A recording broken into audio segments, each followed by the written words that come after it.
And More people. Cool. Sounds Jason good. and Scott, while we're waiting, I discovered something really cool I could do with, I think it's I forget which bot it was. It was either the research bot or maybe with one of them. I basically threw in everything on because we have buyer application data for anyone who buys the front end and gets the back end. So I threw that in there and asked it to come up with the pain points, whatever, whatever, whatever. Then I threw in our VSL and I'm like, what percentage of the VSL matches the things and what does like, and it's Smart. basically Yeah, it that's weighted it. awesome. And what did you That's very find out? I'm curious. Um, In a general sense, obviously, you don't yeah, really know anything. basically, and it's surprising because we like the VSL as well. We only had like three of the value props of the top value props.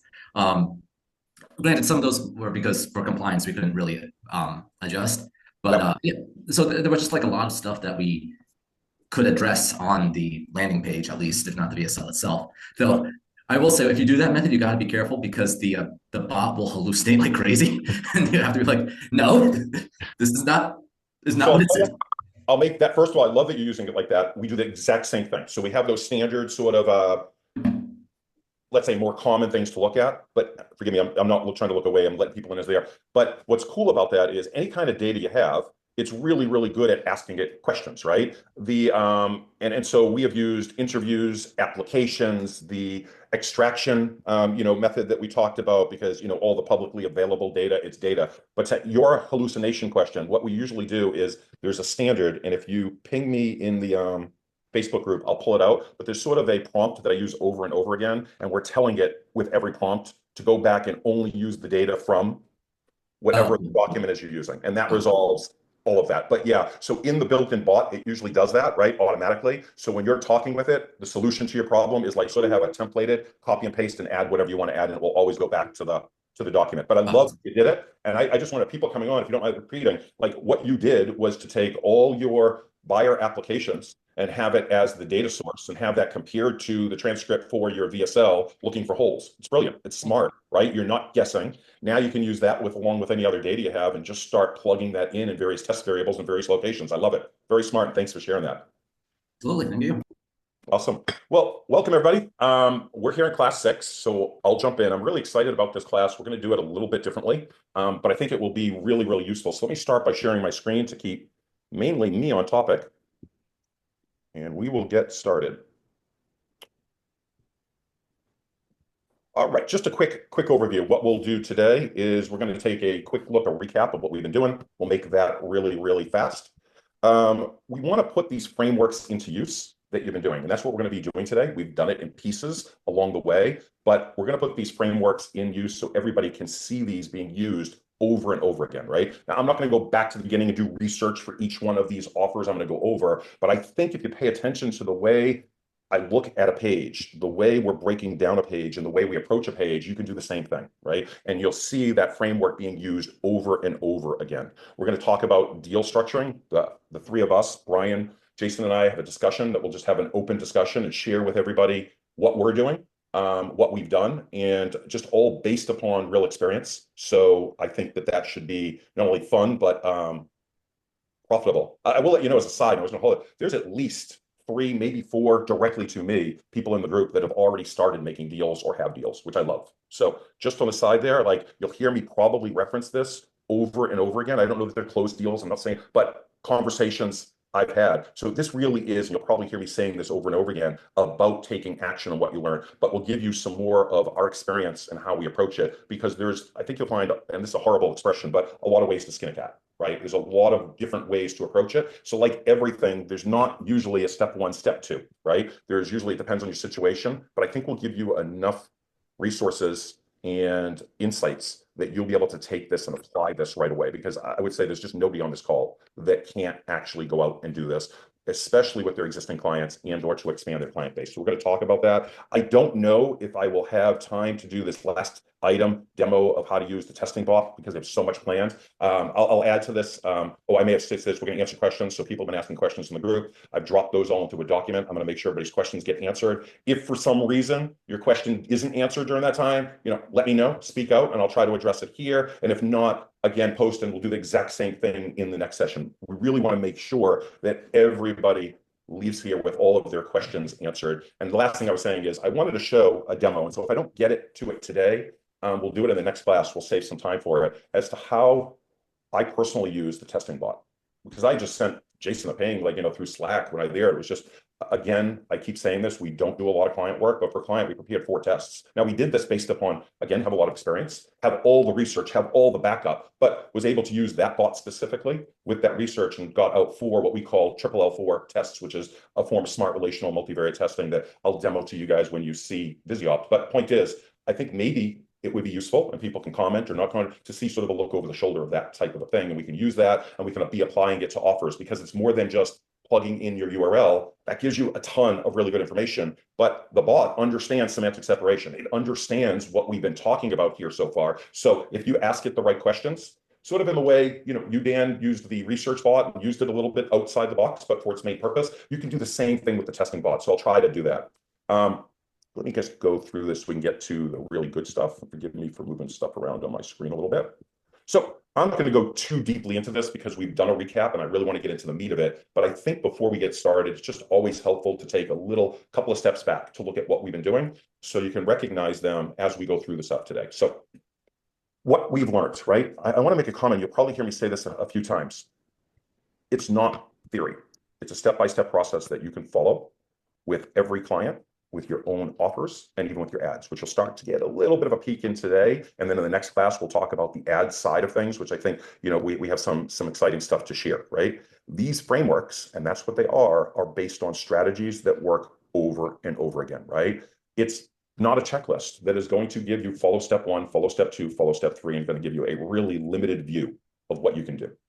I would argue, because I do it all the time, and we've trained people privately, that if you apply these strategies, that you will beat the control. Can't guarantee it's going to be on every test. I can't guarantee what your inputs are going to be, but if you follow the steps that we've outlined here, you already have the tools, the strategic tools, to figure out what to test and to make those judgments. I think the issue partly is nobody's going to make those final judgments for you. This isn't a paint by numbers. It never will be in CRO. But if you combine research plus all the steps that we've talked about here, and put on top of that your unique sprinkle of knowledge, which everybody here has, whether they believe it or not, everybody that's on the call has experience and background that's unique, and you apply that on top of it, you'll have winning, right? We've talked about how to position yourself as a full stack marketer. We've integrated that in various things. We're going to talk about that a little bit more today from the standpoint of deal making. But I think that the number one key for anything in life is actually having the skills to back it up. And we're going to talk about that a little bit more today, but everybody has it if you take action. You really do. I can tell you, I see what's out there. I know who the CRO firms are. I'm not going to call anybody out. I see the kind of work they do.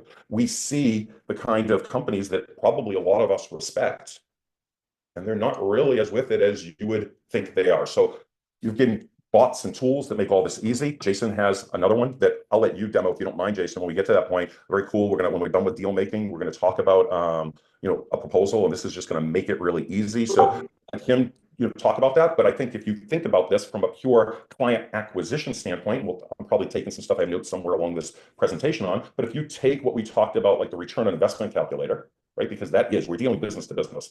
How many dollars out for how many dollars in, right? We're buying extra dollars. They want to give you $1 and make $5 back, right? It's not even $1 and $1.50. Really, side note, I'm going to mess up the statistic, but there's something out there that I use from time to time. Average CRO, the average return on investment for conversion rate optimization services, and there's studies been done, is about 236%. Every dollar, 236% return on investment when they did a long-term study. I don't want this to sound hyperbolic, but I would say that is very, very small if you really knew what you're doing. That's just people taking the time to actually do CRO at all, at any level. So, and with the tools. So we're going to show all this in action, and I just want to dive in. And so what I'm going to do is I have, that's you, Brian, by the way. Hey, I'm just teasing. It's what came out. I didn't. But Brian's up, and we had actually, before this class even started, we had a conversation. And so we thought it'd be cool to talk about that conversation. This was before he's been involved and learned anything. We had like a conversation, and I thought it would be useful for everybody to Brian a little bit on the hot seat, if that's cool with everybody here. So Brian, I'll just give me 1 second just to. Scott, I'm just getting a message from Jacob saying he's trying to get in the room. Oh, I am sorry. Yeah, I'm talking, and then let's take a look here. I'm letting Jacob and Mohammed in. Let's give them 1 moment to join, and then we'll just get started.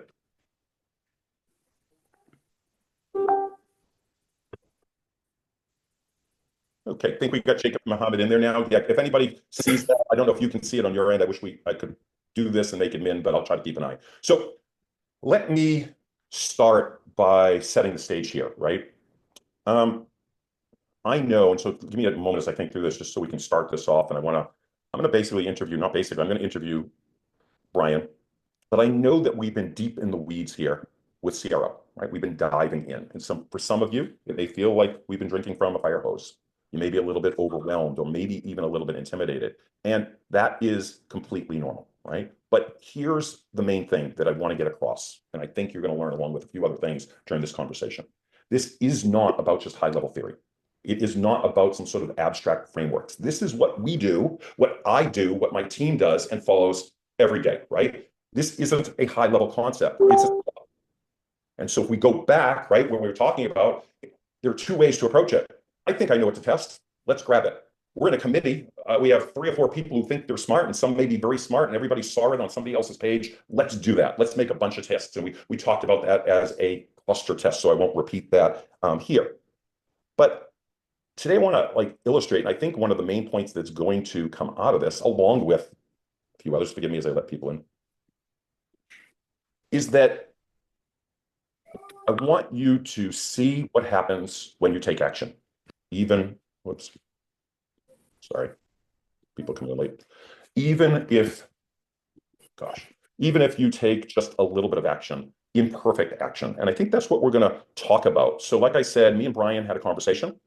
At the time, it was a good conversation. I didn't remember some of it. Some of it he reminded me about, and Brian took action. And we're going to wait. I'd prefer to wait. So I'll guide the conversation a little bit, the outcome at the end, just to leave a little bit of a surprise. But I think what Brian experienced, what he's done, what he came into, the situation will resonate with a bunch of you. At least I hope it does, right? So again, Brian's story is a perfect example of what can happen when you take just one small piece of what we covered and put it into action. So hope there's motivational part, a lesson part, and we'll get a few things out of it. And then we're going to switch gears and we will move on to breaking apart the actual funnel that he's actually working on. So we'll talk about that. But I really would like, and I'm not trying to overemphasize, it's just important to me.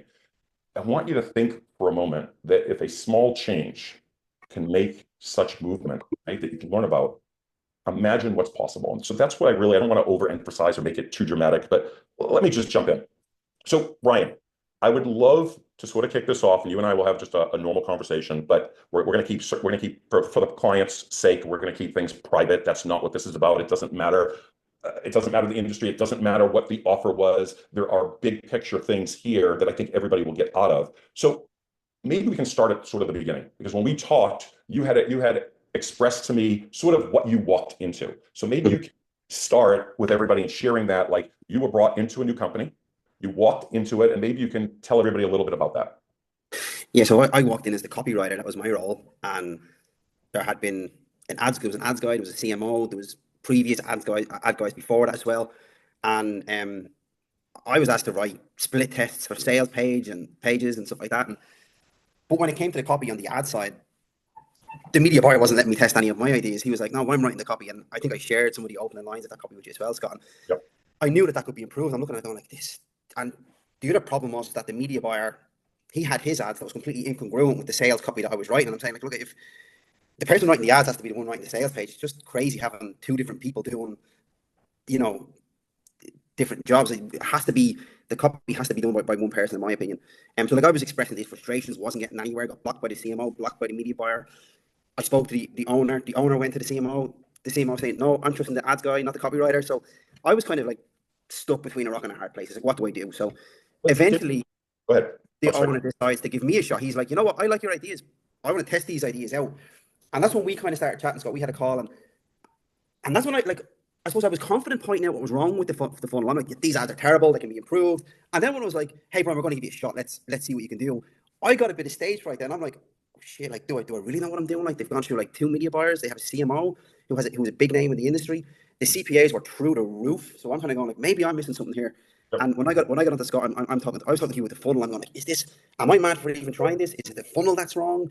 Do we need to try a webinar funnel? Like, the funnel was a book funnel. I was thinking maybe let's dig in there just for one second here, because when you came in from a profitability standpoint, let's just set like reality, and then I want to ask you about that. So when you came in from a profitability standpoint, it sounded like number one, they were losing money on ads. Is that Yeah, an accurate statement, right? They were losing yeah, a lot of money on that. Yeah. a lot of money. And so the actual environment that you were walking into, I don't want to, how would you describe that? And I know what I'm thinking as you're speaking, but how would, let's just talk, we'll get into the specifics in a second, because the reason I'm asking you this is I think that people, like, I think that in this particular case, aside from the outcome, it's really useful to know what, like, it feels like to go into a place that has some big names, and at Mhm. least we'll say supposedly, right? Some big names in there that everybody's sort of running around like a chicken with their head cut off. My description, not yours. You can tell me if that's accurate or not, and sort of chaos. So I wonder, before we dive into a little bit more of our conversation and bring through, maybe you can touch upon that, like that part of it, because you were just brought on new. Aside from, obviously, you're talking, by the way, about that power struggle that we talked about previously, right? It's his fault. No, it's my fault. But we also talked about, like, everybody wants to hold on to their own stuff tightly, right? But anyway, I'm curious what the environment felt like when you walked in there, because you had all these people, aside from the details, what was going on in the place as they were losing money? So yeah, what happens in any company when the business is losing a lot of money is it becomes a blame game. It's like everyone's trying to throw each other under a bus. You know, that's what happens really when funnels. Everyone's high fiving when we're doing well, and it's like when things aren't working out, you know, someone's going to get the blame for it. But there was also high pressure from the client's point of view because I was talking a big game to him. So like I'm saying like these ads should be better. I'm the copywriter, I should be the one writing them. So I was like I'm talking a big game, saying that I could reduce CPAs and I could get this performing better. And then it's you know, so there's that pressure too. And also I'd say that you know you're dealing with a lack of trust because this guy's worked with big names that haven't worked out, and he knows that I'm still full time 2 years working as a copywriter. So there's that little bit of I felt that like I can feel whatever my clients are, and I knew that he wasn't really trusting me. And to make things worse, when I launched the ads, all the ads got rejected, which was just again a disaster. Not I knew it wasn't really a disaster, but it was a disaster in terms of the trust with the client. Is that he's like, oh my god, like does this guy know what he's doing? He's going to get our ad account shut down, and and, and really, Scott, like the problem with the ads was that because they were running kind of MLM style copy Yeah. from decades ago, the ad account was in a really bad standing. So anything that I tried to get through was just getting rejected. So I had to go through a process of neutral the copy down to get it approved. I had to launch engagement ads, and like now we have no problem getting the ads through because we've built up a better, foundation of relevance Yep. with the So ad I'm going to platform. touch upon that as a learning lesson, aside from what the conversation was about, because we can bring this up maybe and give some people some tips on this in the next class that we're going to talk about. But I just want to explain while we're here. Many times from many accounts, they burnt their accounts. We're involved with an agency that works through Viziopt for all the high risk, I should say all, a bunch of high risk type programs. So we're very familiar with this. And what Brian is talking about is, and this is the simple answer, we can go into this a little bit more depth. When an account doesn't have trust with Facebook or Google for that matter, there are certain steps beyond just likes campaigns and standard engagement campaigns where you can, for lack of a better term, re-warm up that account and bring those signals back. So just as a side point, if somebody is having, if there's CPAs, and I know this conversation wasn't supposed to be about media buying, but that's why I say a lot of what we talk about and that comes across here, if you pay attention to all these calls, these are tidbits that are really, really important and can help you straighten out a client's account, even if you have nothing to do with media buying. And we'll talk about this more tomorrow. I don't want to go off too much on this. Most of the media buying has nothing to do with pulling levers, certain levers. So I just want to make that as an aside there. I want to mention something. So when we first started talking, one of the things that you had asked was like, so I just want to bring us back because this was in my notes, was like, and we talked about all this, but another part of it was like not knowing what to really look at that point. Like, in other words, there were, at least this is from our conversation, so you correct me or you can dive into this. There was so much happening at once. Yeah. It was tough. I'll put it in my words in there, but the impression, it was very tough to figure out really where the answer was. Because you came, one of the things I remember saying was, here's this style page. I think we have to rewrite this page. I think it's just the wrong style page. And we start going all over the place, right? We started talking about just like overarching structure and messaging. Do you want to touch on that part of it? Or like, because I don't know if Yeah. you had a conversation. I know you've gotten Yeah. several steps further ahead since then, which changes perspective. But I remember that, and I think, and I'll tell you, I think it's an important lesson for people to know. Like, you came in, you have all these people around you, everybody's doing their own thing, so to speak, everybody's protecting their territory, and you take a look at the page and thought, maybe it's just not the copy of the page at that time, but maybe they need a different type of page. Yeah, I was thinking maybe it could be the funnel. Maybe it's is the book funnel the best vehicle to use to promote this product? I was thinking like, Scott, maybe I should do a webinar. At least if we do a webinar, we get the leads in and then we can market to the leads. And because we're not getting booked, because another problem for me was the back end. I was also doing the back end promos and I was thinking like, we're not getting any book buyers. So we're not getting we're not getting people that we can market to, which was giving us diminishing returns at the back end as well, creating even a bigger problem. So I was like, I was in a mess going like, there's so many fires here. What's going to be the quickest way and the best way to resolve this? And Yep. you were telling me, hey, calm down. If you can't sell a $5 book, you ain't going to sell an hour. So it's like, stick with what's already built and optimize from there. Yeah, I love that you just said that. So I just want to repeat that because that is a huge couple of things came out of there. We've been talking, and people have heard me say throughout the class was like the ripple effect, right? And people ask like, where do I begin? And I say, start at the beginning, right? Front, back, top down in most cases. Well, somebody could come in and say, you know what? The upsell's the problem. Their AOV isn't high enough. But what good does that do if they don't have any traffic going to the upsell? Or not enough to ever get something statistically significant. And I can't tell you how many companies that we do and what they're doing and a CMO is doing is going, well, we know that because we've heard and we see the number one lever is upsell one. And I'm just picking on this particular. Okay. But who's seeing upsell one? So what they end up doing, just bringing people back through some of the other conversations and lessons we've had in this class, is they will start throwing up random tests as upsell one. And they're doing a couple of things. Number one, they're making a ton of changes at once, which we looked at as a cluster test. So they'll never know what's really working or not working. Number two, they'll never get enough traffic or conversions to get statistical. So therefore, they're spinning their wheels. And so if they get a gut feeling, and that's all it is, a little bit of numbers, non-statistical, with a gut feeling, they go with it. And what they end up creating, and I don't know the history of this company, but clearly they got themselves into a mess because they had some big people working on this. But I just want to throw this out as lessons that people can hear, is that the simple lesson that sounded like front, back, top, down, okay, the simple lesson that we went through on, how do you get, what is a real test and what isn't a real test? The simple tests, the simple conversations that we had as to what constitutes how many uniques you want and how many conversions you want, all of this plays into a structure of decision making. So we talked about, and I'm jumping around here a little bit, I just wanted there. So we talked about messaging, and I just want to bring that up as well. Like almost always. So you came in and the page was a little bit of a mess, it had nothing to do with you, right? And we don't know where to start.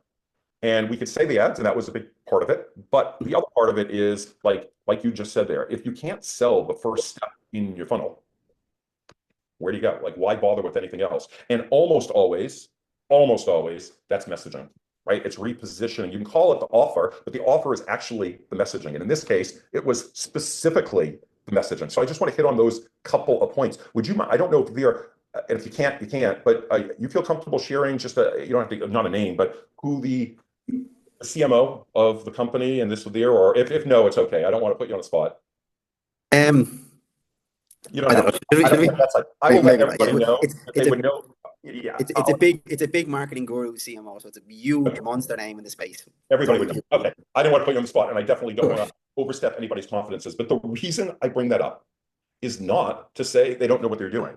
It's to point out for everybody on the call that as we're talking about this, that just because they had a CMO after their name, just because they work for a big name, just because they have a couple of successes possibly under their belt, does not mean that you can't come in and make some big changes. It does not mean you're following a structure. Because I want to stick on this for a minute. With them at the leadership role, because that's what their at least job is, you still had, let's just repaint this, you correct me if I'm wrong, media buyers doing their own thing, non-congruent in any way with the overall messaging. Messaging and formats on the page that didn't seem to be in alignment with their level of sophistication of the market, with the desires of the market. And this is after having copywriters. And I'm gonna pick on you because you are very humble, and you'll say things like, well, I've only been 2 years, right? So I want people to know, like when you're talking about like doubts, when we talked even the other day, you said the same. I said, cut it out, right? Because you're better than a lot. Just because somebody has experience in the market, it doesn't matter, right? You come in with fresh eyes, you're bright, you're smart, right? So the question, let me just go through this just so I don't miss a couple of things that I wanted to talk about. So I'm just curious, and I want to keep down this path, and we're going to keep there, and I want to pull out as many lessons as we can. What was the moment that you realized that you may have been looking at this the wrong way, and in turn, the people in the company may have been looking at it the wrong way? I think it was immediately, Scott, because I knew what was wrong. I knew the ads were, you just look at the ads that I sent you today, and you'd know that they're wrong. Yep. It's not giving people an opportunity to self-identify. So I think I knew what I needed to do, but it was just, I suppose, the pressure of being now responsible for it, because all my career, I've been always kind of leaning on other people. I've always, had chiefs and other people that I could kind of lean on. And then it was kind of like, I'm standing on my own here. I've got to make the decisions. And it was like, I was just feeling my head was spinning with all the different things that I could possibly do. And that call with you just brought it back down to ground zero. Got to rewrite the ads, and I knew how to do them. I knew that, like, I'm a copywriter. I know how to write ads, and I know how to write at different, awareness levels and sophistication levels, and that was the next task. And I got it. That's what I done. Created the ads. We launched new ads, and like our first ads hit it. They So just let's just talk though, because there was a couple of other smaller things, but it's all about messaging. So I want to like make clear in this, at least from my eyes, from what I've seen when we started, what I'm looking at, there were two major levers, right? And we didn't go through breaking down semantic separation. You didn't know what that word even meant at the time. We didn't talk. We were just talking about like I'm putting in my own words. I got this sort of mess. I'm coming in. We started having a conversation. We talked about messaging, and there were two pieces of messaging. There was one on the ad side, but there was other where the front end offer wasn't all that great, meaning the word and the hook was hidden. The hook, part of the hook that was working at evidence came from upsell one. So you didn't go and start messing with upsell one. What we did was you brought upsell one idea or concept hook forward to the landing page, right? So there were two changes that you made. Basically, tell me if I'm wrong, basically the same copy, pulling out the hidden hook and on the ad side. Is that accurate? No, Scott. I still haven't changed the sales page. That's was the Okay, next then step. I may be looking at a different sales page. Okay. Yeah. Just only focused on the ads. I think I rewrote 3 ads, and out of those 3 ads, 2 of them took off. So we just found the right audience with the right message, and Yep. that's all I've done since. So I'm not going to like pull up, I have a screenshot there we're protecting there, but we won't talk about specific numbers. But for everybody listening, because listen, I think there's a couple of things I want to make mention of. What you are doing, what we are talking about here applies on page, applies off page, right? The same idea from research to semantic separation to understanding what to test, the same frameworks we're talking about. And you made a change to the ads. They gave you permission to make change to the ads. Couple of lessons there just to point out, because I want to out, is number one, you weren't the media buyer. They got themselves into, we'll call it Facebook trouble. They were able to run ads, but I can pretty much guarantee, based on their costs were much higher because there was no trust there. And you figured that out because the minute you ran the ads, they got declined. And so when you ran it, you had to do two things. Number one, you had to re-warm up that account with engagement. We'll go in a little bit more detail, I think, in the next class. I'll give everybody a framework because honestly, it's a really quick win that you can do for a lot of clients. And I also just want to say this, and I probably will end up saying it again. You do not have to be a media buyer to run the media. I've said the 80-20 rule before. 80% of the results comes what's taking place on page. The other 20% comes from the ad creative. There is very little. Yes, certain buyers can screw up an account. Certain media buyers know maybe some levers to pull, but 80% of the results comes from what's on page. And all you did was take our conversation about messaging, apply it to a couple of ads. So you did two things. You warmed up an account, something that you would have assumed, everybody here on the call would sort of assume, well, they have a media buyer. They have media buyers. They know what to do with that.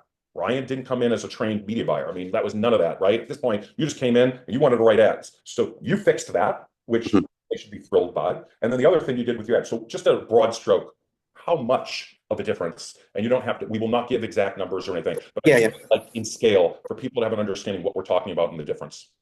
Well, we lowered the CPAs by 4, and we have, I'd say, quadrupled book sales right now, and then just slowly increasing book sales week by week. Yeah. So, I mean, like, I'm going to put a pin in that, and I love this story. I think that there is a couple of lessons that are out of this. First, you cut their costs down to a quarter. Spending $1, we're spending 25 cents. Just, that's about what that isn't their numbers. That's just what took place here. As a result, you are finding better customers because the algorithm is able to now find those customers, and you're finding those customers at a better cost. And so why did I want to bring Brian in and do this? Well, first of all, Brian didn't have the framework. He just says to me, Scott, I listened to you one call. We had a call. I applied X from one part of it, and here were the results. And I'm like, well, would you mind hopping on and let's just share it with everybody. Let's talk through it because I think that there's a ton of lessons here. I think the overarching lesson is if you come in knowing what you already know, as a quote full stack marketer. He came in, there's a deal making side of this he's the copywriter, but look at how valuable, I don't know what's going on behind the scenes. So I'm talking from my standpoint. You fixed their ads. You've done a lot more than just write copy. You fixed their ad account. So first of all, everybody here has that level and a lot more. This was at the very beginning of skill to be able to do this. Secondly, media buying isn't about pushing buttons. You all can figure out how to run an ad going to a free YouTube video. It is about the copy. It's the 20% on the front end. And I'm going to side note, well, a lot of media buyers think that you have to send out a ton of copy. You do not. It's something I will share a framework with you tomorrow. I'm sorry, next class, where we have a problem. They're very, very smart. The media buying is very good. The agency is really big, but they're screwing up the account because they were throwing so much damn creative at it. Brian had 3 ads. So I think that's a learning lesson. I think using the frameworks that everybody here has learned and applying it to all parts of the business, the entire funnel, all the pages, the ad side, you are in a better position by asking the same questions that we went through, by asking what's there and what's missing, right? The sort of steps that we went through in that framework to be able to do your own analysis. And he was able to find stuff that with very simple, just a couple of just really one point of asking what's missing, he was able to find something that was just a big hole. And you can say to yourself, well, yeah, I could have done that, or you could, but why didn't anybody else do that if it was that easy? I'm telling you that if you follow through the framework and the structures of the framework, you will see these holes. I would argue you can beat anyone working for any company, that nobody here has to be intimidated, whether it's your first time around. I know you say this all the time to me, which I want to sometimes hit you over the head, stop. I've only been a copywriter for 2 years. One of the biggest things, and probably jumping ahead, what I wanted to say was the big lesson, if I want to take one lesson from here, is to take action, right? You have all learned a lot more than Brian did at that time, but he takes massive action. I know this sounds cliche, but it's the only thing running through my head. What's the difference between people that are already at least have some kind of possible deals and not? It's not about sitting and thinking about this stuff. It's applying it. So I think you can beat anyone. I think the second thing leans into what I've talked about here from a testing structure. This isn't about trying 10 different things, right? And hoping one of them works. It's about doing what matters most, right? In Brian's case, if we want to simplify it, this is about bringing clarity to the messaging, right? It's simple, but it's not easy, right? It's simple, but it's not always easy to see. But the overarching is messaging first. When you come into a company, whatever that company is, however much they're pumping themselves up, however much there is people in there peacocking or trying to protect their positions, ultimately, it's messaging first. And if you see a mess, it isn't to go grasping and say, I remember from this company, this page worked or this funnel worked. And I think part of what I had said to you there is, let's get this messaging working, even if it isn't profitable. Let's see the tests move the needle in the right direction before you just go off starting to create a bunch of different ideas and tests, right? We talk about, you'll see this with positioning-based hooks, right? Many times, and there's something I'll show later, never bury the hook. Semantic separation. This is why we test radically different ideas. But when we're testing, we're not testing small tweaks. But when we're doing it within a framework that makes sense, within a hypothesis based upon research. I think that in your case, at this thing that when you came in here, you're just very familiar with the market. And so I'm guessing that you probably go back and maybe start back with the research. We're talking, Dan shared earlier today, if you came on the call late, how he's using the research bot along with applications that they get to dig in. So if you go, imagine if we now take what you've already done, and now we start digging into research and find those holes and test strategically. Taking action is literally all that matters. And again, this is how we make ads work. Sometimes it has nothing to do, with the ad itself. So I hope that was there anything else you want to share? Did I represent that accurately? I just want, I want to make sure, to me, this is powerful, not because you got, which is great, we're able to slash costs so much. It's more about the story that people are going to come into as a quote unquote full stack marketer. And I'm just curious if you have anything from your perspective to add to what you've been doing or the story or how things are going since I'm guessing you built a little trust. We didn't ever talk about this. So sure, yeah. Scott, I think the big thing is that so we'll be talking about deal making as well. And the big thing to get across here is that usually when you're going to get an opportunity as a CRO, it's going to be because the account's in trouble. That you're going to be a copywriter, you're going to see a problem, and that's your opportunity to step in and fix things. So I just think this is very relevant for people. It's well, that's where you start to fix things. It's right at the start, right with the ads. And if you just focus on that and get a quick win for a client, you've built a lot of trust then to take things over and, become their CRO or CMO or whatever. I'll tell you why I'm smiling, and I never look at the comments because I'm usually too busy for everything. So I just saw the last comment that Jacob had said. I think Brian must live on a diet of Duracells and coffee. I do live on coffee for sure. I love that. No, I love it. It's really smart. Again, I don't want this to turn into sounding like a cliche from some kind of rah-rah course, but when people say take action, take massive action, That's true. And like I said previously, at least 4 people have reached out to me directly. I'm sure there's more of you that are already making or in the process of making deals, which I love, love, love. That's why we are doing this. So you have those tools. And, you know, Brian's story isn't like a classic, like, ooh, I ran and I used VisiOpt and I ran, I mean, that's coming next, and I ran these 3 tests. It's about seeing the pieces and seeing them in an intelligent way where you are not grasping for straws. And so I think if you start to think about and go back over the various pieces of framework that we went through painstakingly, and you follow that, I think that well, I know that you'll get very, very good results. You'll be able to analyze what's going on, not only on page in the funnel, but you'll be able to analyze what's coming. And I'll just take one more last thing on this is I look at it as an equation, like and I'm not a numbers guy per se, even though again, I run a data company, I guess. It's a left-right equation. It's like looking at the books. It starts with the ad, moves through the funnel. So if you see that the problem is on the ad side, then you can address it. I will tell you that in 99% of cases, you're going to start with both the ads and an on-page test. Remember, Brian didn't, we were just having a conversation, right? He didn't, at that point, it was like, here I have X. Do you think I should do this? Do you think I should do that? What do you think of this? And we just had a natural conversation. So enough of that. I hope it was really, really helpful. I am going to give you a little bit of praise. I know you're uncomfortable with.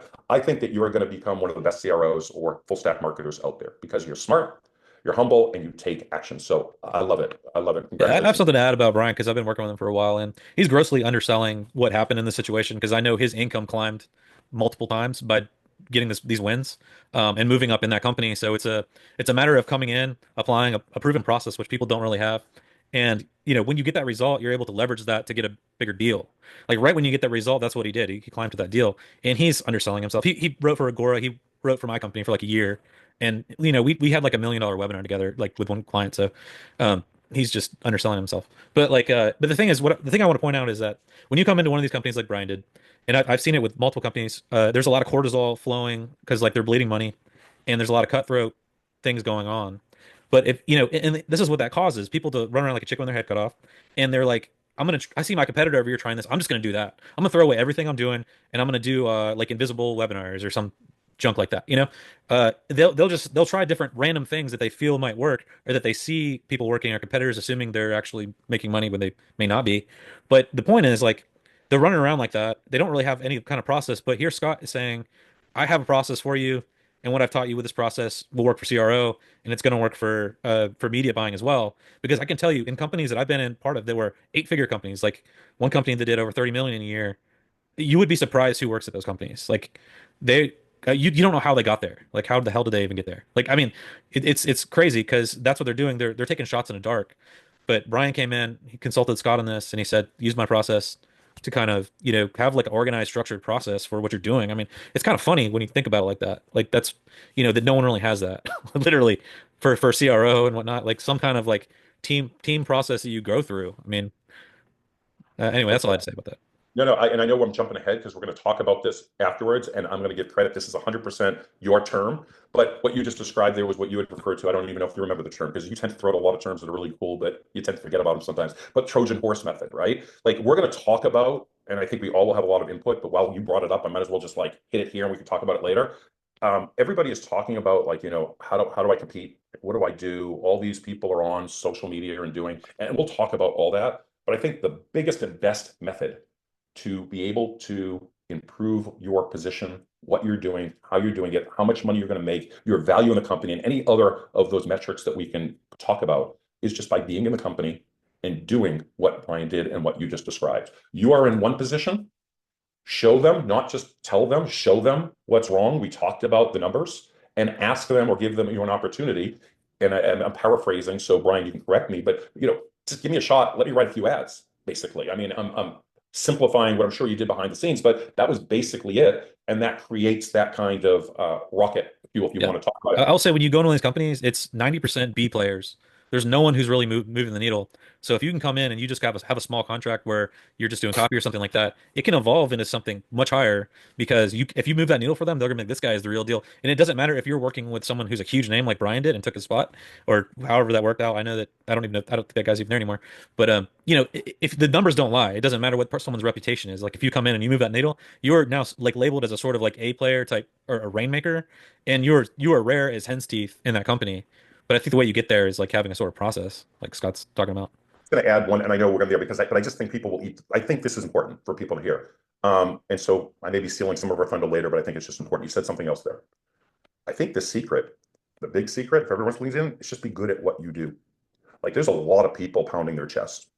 Like this is my perspective differently. There's a lot of people pounding their chest. There are a lot of companies, more than you think, that are circling, some of them the drain, not just struggling and constantly with the stress. And so that's why the skill is really important. The framework's really important. So at any rate, I will share my screen. And yeah, I'm tell the road. End of the day, all that matters is results. And I'll say something there, and you'll see there because I'll share exactly. We very rarely do it, but when we do it, what we do, we don't. What we do here at Visiopt is just going to be sound well. That's just plain, just simple. But it's because we get results. Now I'm not doing that. Oh, look at it. I'm saying you get results for somebody, the rest starts coming easy. It goes even outside of that company. So I'll just leave it there because we're going to have a discussion more on this later. But there's really no real secret, right? Get your foot in the door, perform, and perform better than the people that are there. And that doesn't have to be scary. It doesn't have to be out of reach in most cases. It's much, there's far fewer companies that have it all together. It just is the fact. They are the unicorn. And even when they are doing things better and they're not a complete mess, they're still leaving tons and tons of money on the table. So at any rate, I'll share my screen. Thank you, Brian. I appreciate that. Let's just jump in here. So what I want to do, and I'm going to go through these rather quickly so I leave time for discussion, is there are two sites that I want to review. I'm going through the process, the framework that we did previously, but understand like a couple of things. Number one, I'm not going all the way back to research because I'm here just to share how I look at a page, right? So you have to take some of this within the context that it's given. But I think that you'll see how my mind works when I look at a page. And I think if you pay attention and go back to the frameworks that we went through, you'll see that everything, even when I'm looking at, analyzing, and breaking down, whether it's a page, a funnel, or a whole campaign, breaks it down into the same types of pieces that we've discussed before. So this again, I don't have permission to share the page. So you'll see stuff blurred out. That's fine. It isn't about the specific page. It isn't even about the specific variable. I really think this is about just like, don't get overwhelmed when I start rattling stuff off. That's what my goal is to do here. I'm going to give you, by the way, one other point on deal making. And again, I'm probably taking all the stuff out of that for later. You want to know how to impress the client? Think Frank Kern. I think I'm going to borrow from him, right? Like show people that you can help them by actually helping them. There is never a time that I don't do, if I do a breakdown for a client, doesn't matter whether it was one person or their entire management staff, that they don't go, okay, how do we sign up? And I'm not saying that just to pump my chest. I'm saying it as a clue for everybody here on this call. If you combine being able to apply the framework, you don't have to do hours worth of work, right? The higher level to give them a real type of site review that they have never seen before with insights that they're just not aware of. This isn't a trick, right? It's not a dog and pony show or anything there. And you combine that with like the calculator, I call it the bot, the agent that does the return on investment. That's how you impress, right? I very rarely is this like anything about hyperbole. When people are signing up for our software and in our demos, it is about the software clearly and what the software can do, but we always pull up their page, always, and give them a few things that they can take away and test right away, not because out of a trick, but because I will tell you, I like the way Frank Kern put it. I may be butchering his saying. I just like the way he did, prove you can help them by actually helping them. This is like probably the biggest lever that you have, those two things. Listen, there's a lot of tricks. You can do organic. We're going to talk about paid traffic and a bunch of other things you can do. But for me, it all comes down to the basics. So let me just share with you. So you know that in the steps, we talk about identifying the variables, right? So here, we have 7 variables. We have from the desk of, we have a pre-head, we have a headline, we have a subhead, we have the CTA up here, we have an image, and we have a lead. We could go further, right? I start looking at this through the lens, and you'll see this as I build this. First, what are the variables? And I'm just looking at this. I don't even know what I have in my notes down below. We'll go through that. And if you recall, Why are they here? What's the role? Are they helping or are they hurting? Are they accomplishing what it is that they think it's accomplishing? So let's just think that I may come back to that. I start, sorry, I start asking questions, right? Who is this person? Why do I care? Is the page vague, right? I'm still not sure. I'm not sure. Discover multiple passive income machines used by some of the richest investors in the world. Well, I'm still not sure what I can do here, right? I don't know who he is. I don't have any specific credentials. I'm not quite sure. This is not, by the way, nothing I say is right, wrong, or definitive. These are testing variables. I'm not saying to it, it's magic, make this change, right? I'm not the guy that I talked about before that says, you need this headline and these 5 stars. We're talking about framework, right? When we start looking at this, who is he? Why do I care? Should he be taking up this space? Should we use his credentials? Should we test there versus not there? For busy professionals looking to build wealth without trading their time, I'm not quite sure, is that really hitting the mark? Is that who our ideal prospect is? Is that what they're looking at or looking for? Are they using this language? Is that how they're describing, even if that's right on the money, is that how they're describing what they're looking for? I've never heard, and this isn't a criticism, it's a testable item, right? None of this is criticism. It's just all, how are we breaking it down? This could be the winning pre-hit. It just may be, right? I may be wrong, but we're thinking this. But I look at this and say, okay, even if this is what I'm looking for, which is questionable, right? Do I say it that way? And if not, I would make, if let's say it is, I can pretty much guarantee, I should never say that, but I would lean into saying if you can talk or change that into more the way your prospects are actually speaking, right? Makes sense. Discover massive passive income machines used by some of the richest investors. Well, I don't know, and this is something, Brian, we can talk about, and this is just me picking on it, not, it's asking questions. We're creating hypotheses as I look at this. Is the goal here, when you read, and no, we're not going to read the rest of this page here, but is the goal really passive income machines? Does that feel like a business opportunity? Am I targeting the right market with that? Are they looking for passive income machines? Are they looking for an investment program? Are they looking for an easier investment program? Do I, if I come here and I read this and I don't know what it is at this point, just me riffing and thinking, if I don't know what this is when I hit this, am I going to be disappointed and I go down further and find out that it does have something to do with investment? I don't know the answer to that, right? We're talking about $5 book. Are we looking for only beginners, right? Should we be using this to back up this big claim, right? I mean, I know we're in a restricted industry. We'll get into this a little bit as we go through. Get instant access to what? Not saying the positioning here is overall wrong, but I would argue as I'm going through, I don't know what I'm getting instant access exactly to. If I look at this and say $5 book, I want to know why. I want to know the reason why, right? Possibly. Again, there was an image, a headline, but I'm going to go back to my original question. Who is he? And why do I care? Right? Because again, if we go through this understanding that everything is either increasing conversions or decreasing conversions, then it is not about us. So I don't have the specific answer to that. He may be extremely well known in his industry, but as we ask ourselves questions, does that pull me further away or towards this offer?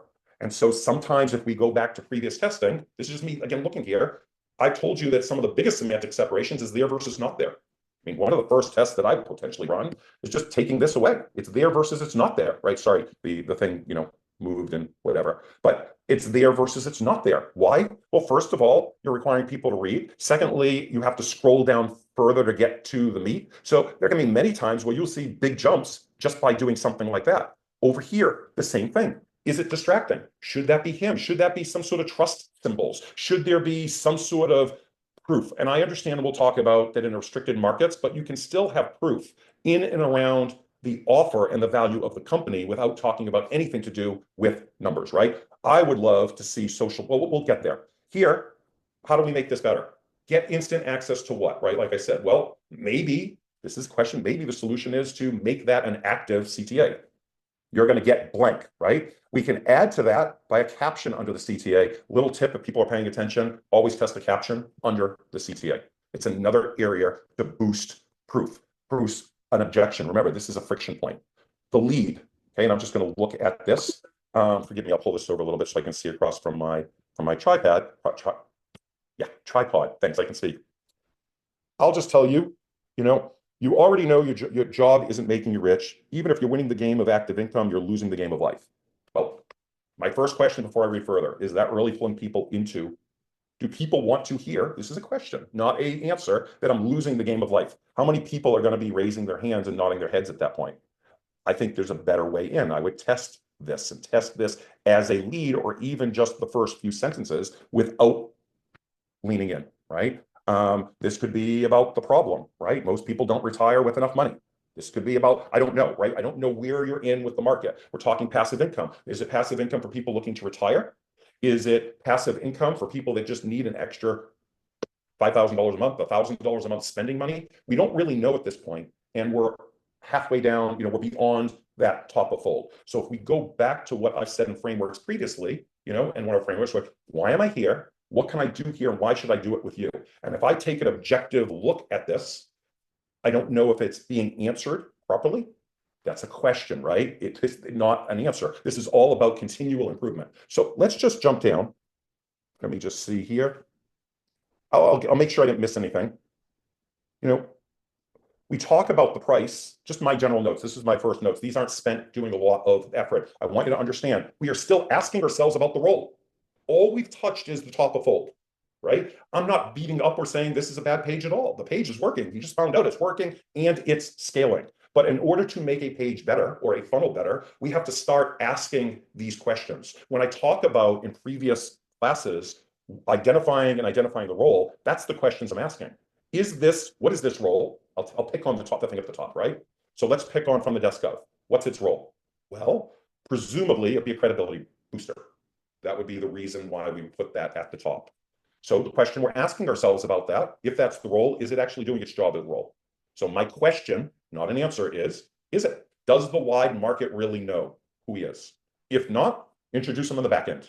Have them become their guru after you get their initial payment, or potentially further down on the page and build that credibility based upon building his background. Either way, the point is, does it belong at top of fold? So what's the price? Well, I did see the price squeezed in there at $5, but it's not completely evident. What's the value I'm getting? Well, at the top of fold, when I keep going down, which is quite a way, and you're going to be even further on mobile, if we all remember, I'm not quite sure what the value is. I'll let you know they build it later on, but unless you really know, if we're talking about what this page is trying to do is become a hierarchical page. The reason you would put a CT at the top, and it's smart, and it works really well these days because of the way people flow through pages. So I'll let you know that. That's a lesson for another day. I mentioned the word hierarchical sales pages because most people want to be able to purchase, and their brain goes when they see a long form. This isn't the death of long form. It's just a different way to flow it. When it looks like it's something where they can take action, they're less resistant. The second thing is there are a certain percentage in every market that will buy from, we'll call it for now the hero section. I think it can be formed, by the way, as a hero section. But the question is, did I even build enough value for anybody really to take action? And the second question I'm going to ask myself there as I'm talking through this is, if they did take action, are they the right people? If I didn't build the value and they take action at the top and don't really know what they're getting on the other side, that's why tests that we take place on the front end are going to absolutely affect everything that takes place throughout the remainder of the funnel. We talked about, who is this? Why do I care? Losing the game of life just stood out to me, right? I'm not saying it's right or wrong. It's a trading product leaning into passive income. Again, does this help or hurt front end, back end? Let me just make sure. Would you be better off, as a question, leaning into the trading aspect? Buffett is a big name and something we know triggers interest, right? What if we test variations of this? I'm guessing that part of that is strong, right? You're talking about, and the page goes in. I think there's other ways that we could lean in test for. I don't think it's answering those questions, who is this specifically for? And I want to know when I get there. I want to know what you're getting with my time. All of these things may be levers. We talked about this. And are there any better hooks buried? And I'll show you that. I believe that there may be, right? Some better hooks buried. So I want to stop here for a second and understand that I was just rattling off. But understand that I'm following the exact framework that we've been discussing. I've identified the variables. I've identified my version of why I think they're the other role, which is, I think, pretty straightforward, which then leads to questions. And so if you take a step back, and if most offer owners, most even CROs that are going by a checklist, never go through this obvious process. So what they end up doing is saying, Let's test 5 different headlines, or worse, let's rewrite, or worse, we need a new offer, or all these things, instead of thinking through. And any one of those variables can be changed without changing the remaining of the copy. We can lean into all those ideas. This was questions that kept brought up. If you follow, and I've answered this previously in the structure, the next thing I start looking at, and you remember this from the framework, second part, what's missing? So just really quick, $5 price point is not immediately visible. If that is, then I make an assumption here. Many times when you're going with a $5 offer, you're making an immediately recognizable offer where the value is immediately recognizable. So lean into it, right? Here's what you're going to get. It's worth X, and you're only paying X. And so it was missing. There is no clear indication that this is an instant download. I test it. I'm not saying that will increase conversions or decrease conversions. I would test it also with a physical manifestation image of what that actually looks like. Benefit timeline, if I'm going to use this. I know it's difficult, and we'll talk about this in the investment space, but a timeline is, in only, 24 hours from now or whatever, you can get started, or whatever it may be. Trust indicators, the author's credentials, his experience, his numbers, as seen on, I know that's corny, but something, media logos, number of students, number of readers, years in business, testimonials, not about revenue, but you can make the testimonials in this state and the social proof about the value of what you're giving them now. Not there. This was the greatest. The information so-and-so provides is second to none. And of course, they're going to be more general, but there has to be, I'll stop when there. One of the biggest missing components, if everybody wants to pay attention to this, is believability and proof. We are in I'll just think this is probably a bad statement, but believability trust desert, right? People are getting bombarded by offers. People don't even trust testimonials, right? So when I say this, we can hit, and again, something I'd love to do at least, even a 15-minute or 20-minute on believable and proof. Usually what I recommend is that they do a whole audit of what kind of believable and proof. It could be third party, right? You could lean on, somebody may have written a book that goes in. It could be quotes from Buffett that may just, in his general, sense of, passive income, or a comment on that. There's third party proof. It can be, how many people read the book, right? It's just a social proof number and everything else that I talked about here. So what am I looking at? What's missing? What components, as I take a quick audit, what components are missing?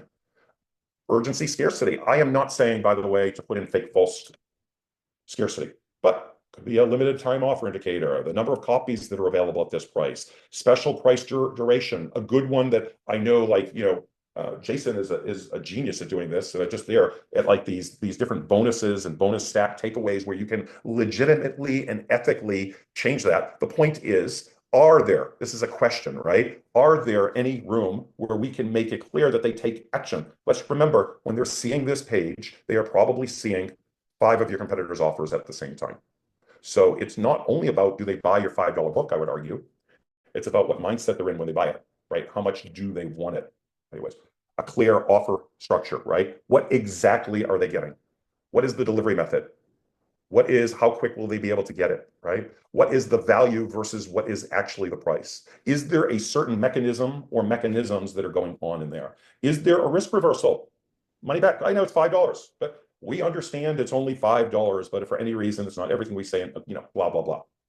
It may be down below on page, but it's missing from the area we're talking about, and we're talking about a $5 book. So if we had, hypothetically, urgency, social proof, even a little bit, we don't have to go over the top, and listen, it's only $5. Here's why, the reason why advertising, it's only $5. I mean, we're giving you some of our best stuff up front, because we all know the magic word, because our damaging admission. We know, or we hope, that once you purchase this, you're going to want to purchase more. I mean, it could be anything, right? We know the magic word there.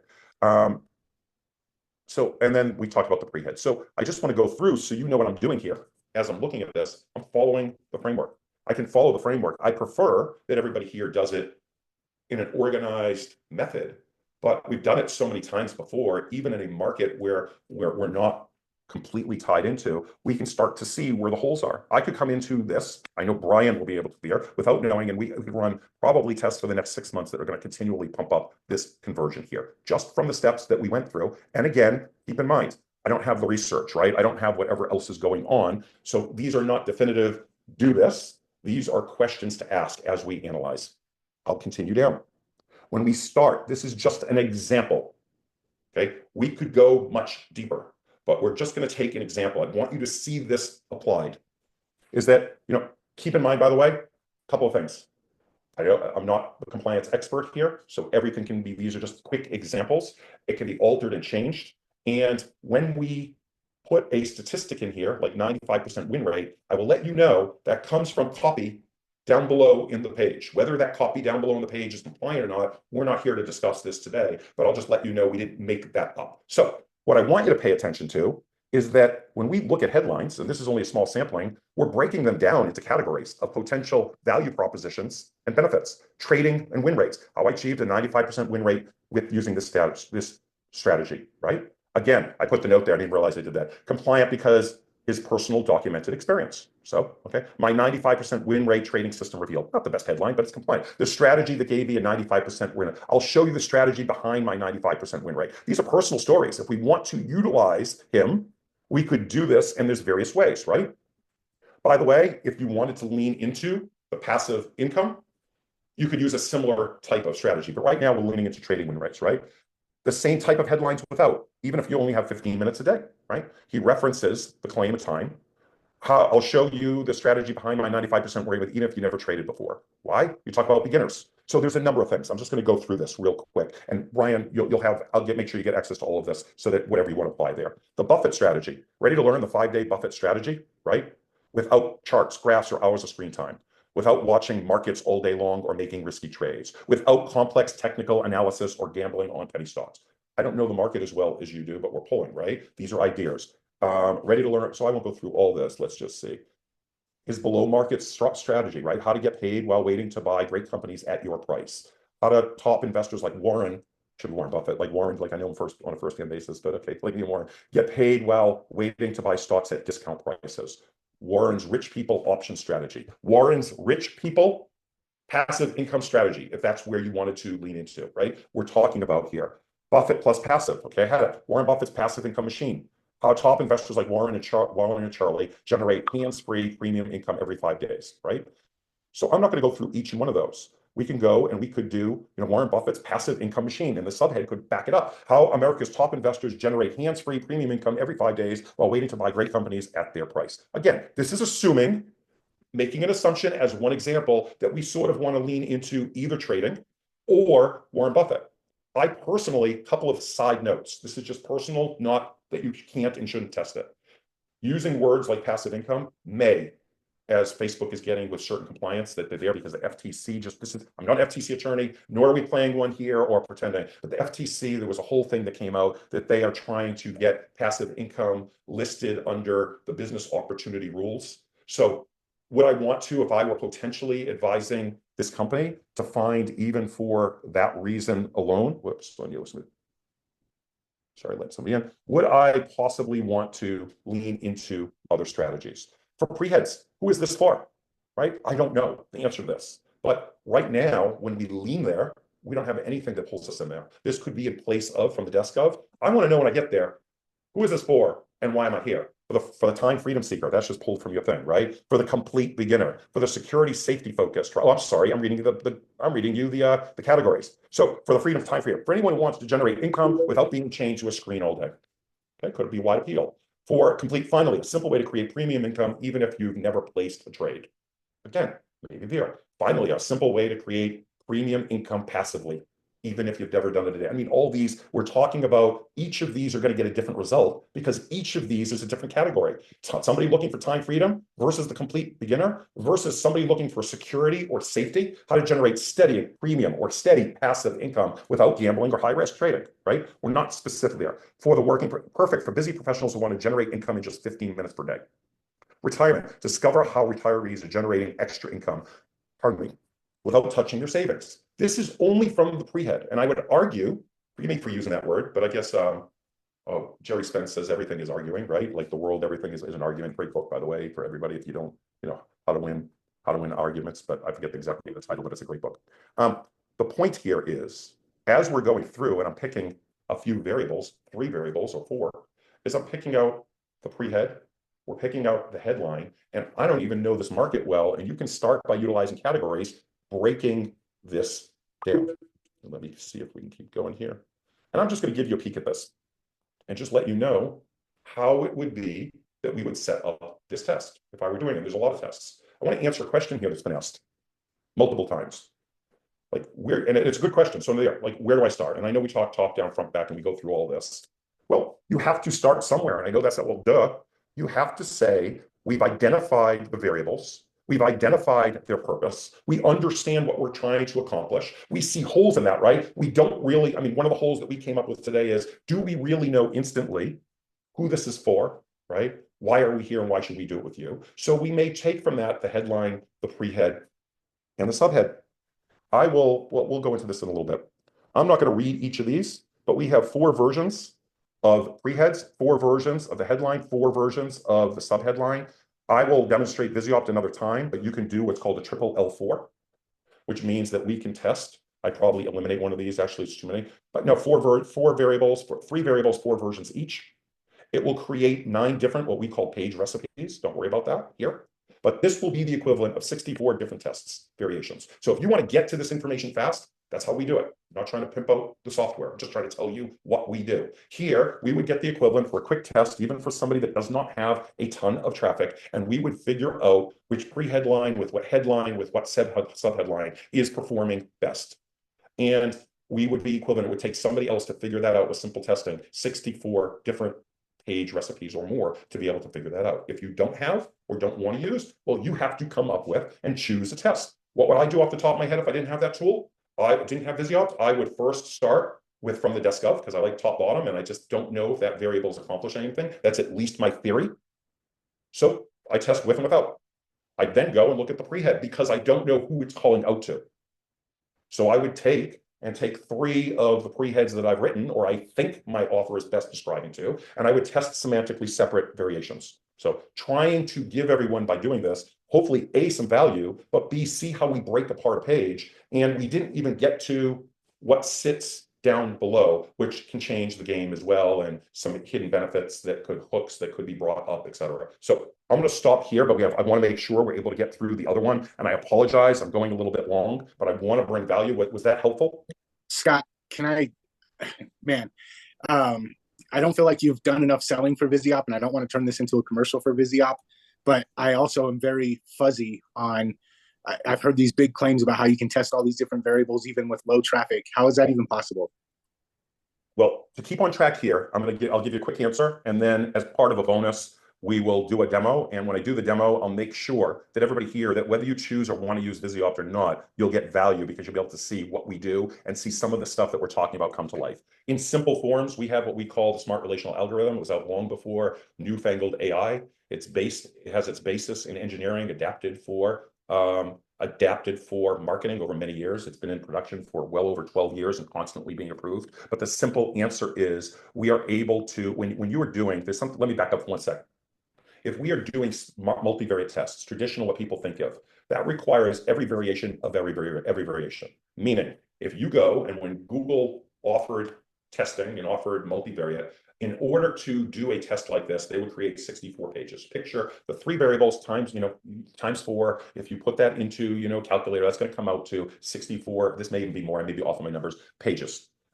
When you are full factorial, what that's called, you would have to see every one of those pages. If you are working on something that really doesn't have multivariate testing, you could never be able to reproduce it. So the short answer is, how can we do it? We are able to, with the algorithm, sample different combinations of variables and be able to knock down the 64 to the control plus 8 variations. And then we have additional tools which allow you to, as the test is running, pause losing variations. So that will be the small snapshot, but that's how we're able to do it. We're not only testing pre-head 1 versus pre-head 2. We're testing which pre-head is working best with which headline is working best with what subheadline. So I know that probably wasn't a fully satisfactory answer, but that's the higher level.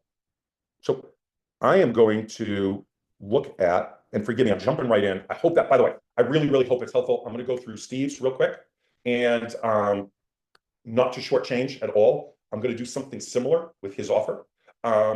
And again, I want to bring Steve value, but I want to bring everybody value. And I want you to, and I know I've said this before, to understand and see how without me doing it on paper, I am breaking down in the exact same way that I've taught everybody here to break down and what starts happening. So here is, because here's his page. And let's just take a look at this real quick. We start looking at the variables, right? We're always starting here. And I know this is a little bit more than above the fold, but I want you to see how I break this down because I think it's worthwhile. Okay? I see it. We have a headline. We have a subheadline. We have a video. This section I would consider a variable. This section, number 7, where it's showing those images, is a variable. This here, which is the anchoring, and then there we're doubling up on the anchoring, is all 2 different variables. Each of these can and should be tested individually. Well, this number 10, limited time coupon, the CTA. So everything, you guys start to get the point, pardon me, everything is a variable. So I'm going to do a quick breakdown. And you'll see me turn back as to what I think we could do with each of these variables, by the way. So I'm going a little bit out of order. We all know what the purpose of each of these is, and I'm going to come back to them. But before I do, after I identify the variables, I start asking what's missing, right? Because again, this is an offer-based right up front, right? We're given that buy button. We want them to take action and buy right now. What's missing? Just off the top of my head, I did this quickly. The pre-headline's missing. Guarantee, any kind of social proof. We'll see that throughout. Like this page is limiting. It goes back to what I said previously. I'll just give this to you there. If you are analyzing a page or pages or funnel, look for, when I say social proof, I combine these social proof and trust. See how you can make that more important. That can be done with UGC, like natural videos of your ideal. It can be done with a whole host of stuff that we'll get into. I don't see, and I'll define this, much differentiation. It's just what I saw. And the lead, the true lead, as we'll see in a minute, is missing. So I'm going to go through. I'm not playing the VSL for everybody here, but I'll just do this for the benefit of Steve. And you'll start to see, I watched the VSL. And so these are some general notes that I want to pull out and we'll talk about. So in the VSL, first 54 seconds before anything, we see 54 seconds of the video before even the word AI is mentioned. And yet it's an offer about AI. It talks, and again, none of this is criticism. These are things that I think can be improved. And I'm not saying, by the way, you have to redo the VSL. We'll talk about that a little bit. Talks more about leaning into building an online business. So I am unsure as I started watching, who is this actually for? Is this for somebody new that wants to build an online business? Is this for people that already have an online business? You talk about as a major differentiation that this is more than a challenge, this is a mentorship. Right? The majority of it, it's not just a course. Well, challenge, I would instantly, I'm just giving you my idea there. Maybe you lean into it into a 5-day free mentorship instead of a challenge. Maybe challenge is overdone. Don't have the answer to that. But if that's what you're doing and that's what you feel you're doing, I would test leaning into that for some point of differentiation if you feel that's your differentiation. You say in the video, and I'm taking the royal you because I know it's with partners and everything else. So forgive me, I'm not pointing ping, I'm just giving where I saw as I started watching. I start breaking down the VSL in much the same way I'm breaking down the page, and we're going to get to the page as well. Until you achieve success, that was mentioned. And I said, what is success? Like there should be specificity. What are you defining as success? I like specificity in just about everything we're doing with your online business. So I come back and there's a little bit of who is this exactly for, right? The single biggest opportunity revealed. I am sort of tuning out. Again, copywriters on the call, people may think differently. I'm telling you how we start thinking about this in terms of testing. Everybody, and I'm going to come back, let me come back to that. Let me jump down. If we start looking, forgive me, where we're at. If we start looking, right, this to me feels like every AI offer, this is not picking on this at all. I don't feel the differentiation. Unlock your AI profits, and I'm probably jumping ahead in 2024, building wealth faster with our 5-day AI profits challenge. Well, I don't know what you're offering me differently, right? I don't know what's different or new because right now there's 1,000,001 offers telling me AI is going to be my solution, right? So we talk about the single biggest opportunity reveal. We're still in your video. And I'll ask this as a question that I'm asking myself. Is there almost anyone that doesn't know that AI is potentially the biggest opportunity? Are you really revealing something? I'm going to give you credit, as you'll see. There's something further down, both in the video and on the page, that may want to take that place because you do have a very, very unique, at least I thought, a unique hook that may work better. But we'll there. But I am tuning out. I wrote this as I'm watching your video. I'm tuning out because everyone is hyping AI as the biggest opportunity. So I would ask myself as a question, how much of your prospective audience is potentially bouncing? It's another one. I think that it may be the wrong state of sophistication at this point, right? We are in a world whereby state of sophistication moves quickly. We're no longer in Eugene Schwartz's world where people could be, at a lower state of sophistication for a long period of time. I would argue that most things move through a more sophisticated state almost immediately, right? There's just too much attention. So I made a couple of other notes. Acknowledge what they see or hear. We're going to get into specifics. The lead is hidden. I want to give this as an example. And this is very raw because, I'm not pulling out there. You have somewhere in there AI plus 105-year-old strategy. And you talk about how it taps into the deepest emotional desires and people throw money at you. Well, my first thought was, well, finally, now I'm starting to hear something that maybe this is a twist on something that I want to hear about. So we talk about many times, a lot of times throughout, different is better than better. I think this is I know this is one of those situations. So I think you have some good stuff, right? Combining old versus new equals profit. This is like, there's a lot that you could break down here, appears to be your hook. That's something that may stand out. So if we go here, we're still on what isn't, right? The headline is very unspecific, right? We went back there, right? It's a generic AI headline. There's no pre-head as to who this is for, right? We're back to, why am I here? I keep coming back to it because these frameworks work. Why am I here? What can I do here? And why should I do it with you? And I want you to go back, Steve and your partner and whoever's there. And I want everybody on here to look at their offers, their clients' offers through the same lens. I'm not saying I have the magic answer. I never will. But I can test my way to that magic answer and I can beat anyone because I'm willing to test and I know what I don't know and I'm willing to ask the right questions.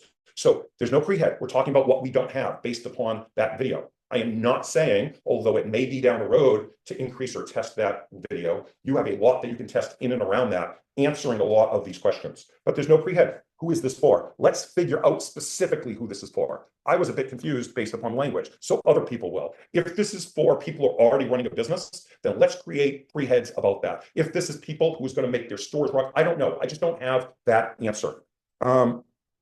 The subhead right now, I'm not going to go back there right now, but I wrote down the subhead is vague, but would be better if we could back up the headline. So let's go back over to here. And so what I'm looking at here and what we're going to start breaking down here is, again, we have no pre-head. I don't know who it's for. Unlock your AI profits in 2024. Build wealth faster with our 5-day AI profit challenge. Well, first of all, there is, challenges, people usually want challenges, right? But this isn't a free challenge, and I don't know what I'm actually going to get out of this challenge. And unlock your AI profits. Forgive me for saying this. I never criticize anybody that writes and I know that works. I have no clue. But to me, it sounds like an AI word, right? It's just overused. So this doesn't really bring me in to anything that tells me this is different. Going back to what we talked about, right? And I'm making this up. Everybody's using AI completely wrong. Combine AI with this 109-year-old, genius method. And of course, this is your headline. That may catch my attention and more to read further down. And then, yep, I get my subhead. Watch now. Good. You're bringing them through the call to action. But I look at that potentially like, well, can I back up any extreme claims that are making the headline, right? Because what is my prospect thinking? So there's a lot that can be tested here. We could test on, and this may be there, we could test here, what image should show on this video. Should it be a static image? I know that it normally for people here, it's one of those motion, but you can control, I kind of call it, this is absolutely not the technical word, but the pre-lead, and you can orchestrate that and you can show what they're going to see in the background. So rather than see the video play, maybe they're seeing things with, I'm going to make this up, results or quotes or something else to draw me in, right? Catch the AI gold rush before it's too late. Again, not at all picking on copy, just giving you an overall review. If I look at this, that feels to me, my words, not their cliche. Your market may be responding to it fantastically. I'm saying I would look if we're going to take up space here, right? And then we're starting quotes here on number 5, the lead. And I'm just going to give there where we're talking Jeff Bezos. We're down a golden age. Well, my question, not a solution. My question is, do we have to take up space convincing people that AI is going to be the next big thing? I applaud you, and I think it's really good to use leveraged, borrowed credibility like that. So really good. But I think the question that has to be asked there when we're looking through and we're analyzing, is each piece doing its job when we go through our framework? We're asking ourselves the questions that we did on Brian's, right? We're looking at this, and I'm saying to myself, right? Thousands of cashing, Jeff Bezos, thousands of cashing in. Imagine if you bought. We're trying to tell people about an opportunity that, especially if you're going after anybody in the business world and just about anybody, I would guess. My hypothesis here would be, are you wasting space with something that says no duh? We see it. We can't turn on the news, but to see it, right? Is it that is the state of sophistication? Yeah, I will say that if this came out like right when GPT came out, then it would make $1 million overnight, you know.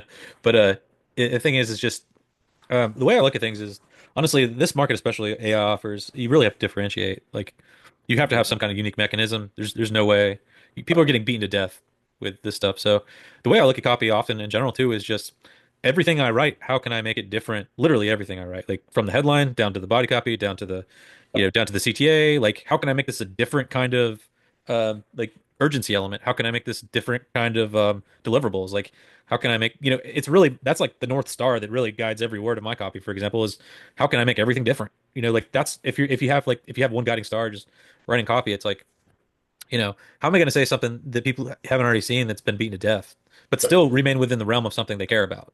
So it's like good movies, like a good movie has to be the same but different. That's what we're talking about. Like And they want a superhero movie, but they need to see Doctor Strange turn somebody into a gremlin or something. Like they have to do something new. just to add to what you're saying, and that comes exactly out of the frameworks we just talked about, not to continue to beat a dead horse. If you look at all that, that's exactly through semantic separation what we're looking at. We are analyzing these, and you used the word urgency. If this is supposed to create urgency, how can we do it different and better? Semantic separation. If this is a common headline that is just going to be a, forgive me for using these words, by the way, when I analyze these pages, I do not mean anything negative by this. We're just trying to figure what is testable and make these better. But if I say, well, it's me too, or I heard it before. Okay, now let's put into, you just said, what do they care about, which we know, value propositions, right, that we have analyzed, psychological triggers that we pulled out previously. And we have those tools. You don't have to be the best copywriter in the world. And I would argue that if you go through this and be different, and we went through that, and I talked about it, and you just explained how you look at it very eloquently. But I just want people to know, like, you don't need like, oh, damn, we now need a new copywriter we're going to have to bring in here to, to analyze this. You're talking exactly what we're talking about. And then I'll just continue to add super fast. I don't know if I want to see all these pictures. I'm going to make assumptions, right? Is that look big? Is that the thud old Dan Kennedy? Or is that intimidating me? I don't want to go through all that crap, right? People are in a short attention span. I don't have the answer on that image, but I'm going to tell you that's how I'd look at it. I looked at this anchoring, really good tool. I look at anchoring through, I also look through copy, through testing, through the grumpy old man, grumpy old woman. I learned from it years and years and years ago before I was in testing. And I look at this BS, right? We haven't made enough justification here to say that this is that you're saving over $5,000. If you're going to make a claim like that, then I would say in today's level of sophistication, show them. If you truly have sold this or the mentorship or whatever you're anchoring. Otherwise, if you're going to test anchoring, test it to something that seems more reasonable. Because if you hit their BS meter, then they are going to fly. And even if this is 100% accurate, and it may be, you still need a way to back it up because without any information there. So again, we're talking about now it's just, so all these crossouts become a little bit confusing. The coupon's fine. I don't know if we need it. I would just let you know a couple of things, Steve, so I don't run out of time. Buy here. I don't know. My question is, I don't know if I want to buy. I may want to join, right? Just simple semantic, different things that you can test.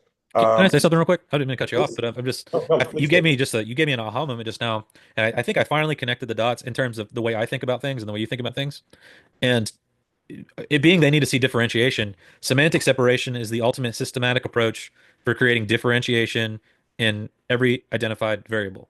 That's Yep. how I'm thinking about it in my mind, and That's a really good, I love that's a that. really good definition. Okay, that's all I wanted to say. That was just that kind of like clicked for me, and I loved semantic separation before because it helped me get out of my head. But now I'm thinking like, all right, I do it intuitively, and I may think, okay, there needs to be differentiation here, but having a process like that with semantic separation, identifying the variables, and then Yep. looking at it the way I typically look at copy, like it just fits right in like a, square peg in a square hole. No, I love it because, and I'll just add to that one bit. If you've watched me go, what everybody here has watching this later, going through this, I'm asking questions, right? I am asking what may not be there that I believe needs to be there from within a framework. So we're going beyond that, right? We're asking questions. Is this before we go and apply semantic separation, is this the appropriate use of that particular spot? How can that be used better? When we start to understand that literally and everything, you can hear me scream, is either increasing or decreasing conversions. And we could go, and I'm making this up, and we go through this whole thing, and somebody just is really interested, and they just love it, and they come down here, and they start seeing what they're getting or what they're not getting, and I'm making this up. I'm not saying that this particular variable isn't crushing it. I'm just giving you thoughts. But, The reason we test it is, and I say BS and I bounce. Like, it's possible that a small variable like that can make a difference, a large swing. It isn't only just about the headline, right? So there's a lot more that can and should be tested here. And I want to continue down this really quick. And if everybody can stick around, we'll continue a little bit. I'm willing to go a little bit late if everybody here will stick with me. What I will do here for time's sake, Steve, is I am going to actually, I'll make sure you get each of these test layouts. My goal here, and we could always come back to it if people are confused, was everybody asked, well, how do you turn this into a test? And this is how I turn it into a test. The only thing I'm going to point out here is last time we just took each individual variable. This time we took, listen, test number 1 is all about authority and truth, and those variables are right around there. Test number 2 was about urgency and opportunity focused.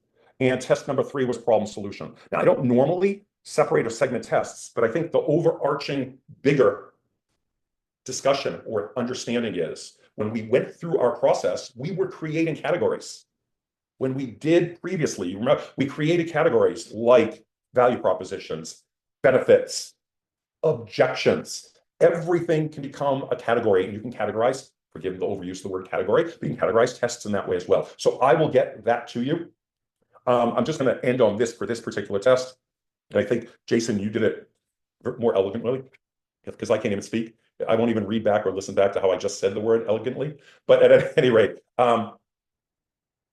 differentiation is extremely important. And you just need to be very, very careful. So if I had to summarize your offer, and I hope we gave a lot of value for you to jump in and test, and I believe that offer was running, I hope profitably. I believe you have a lot of levers without throwing away the whole thing to be able to make that work. So again, hope that was very helpful for you. Let's see, let me just make sure here. Test, I'm just going to read through, how do you remember I have these notes? Anchor price, buy here, they don't want to buy or join. Eliminate complete sections that don't support your power of one. I'm just going to explain this for Steve and for everybody else. One of the things I look at when I look at pages, copy or anything, is that many times there happens to be either sections of copy, sections of a hierarchical page that do not belong.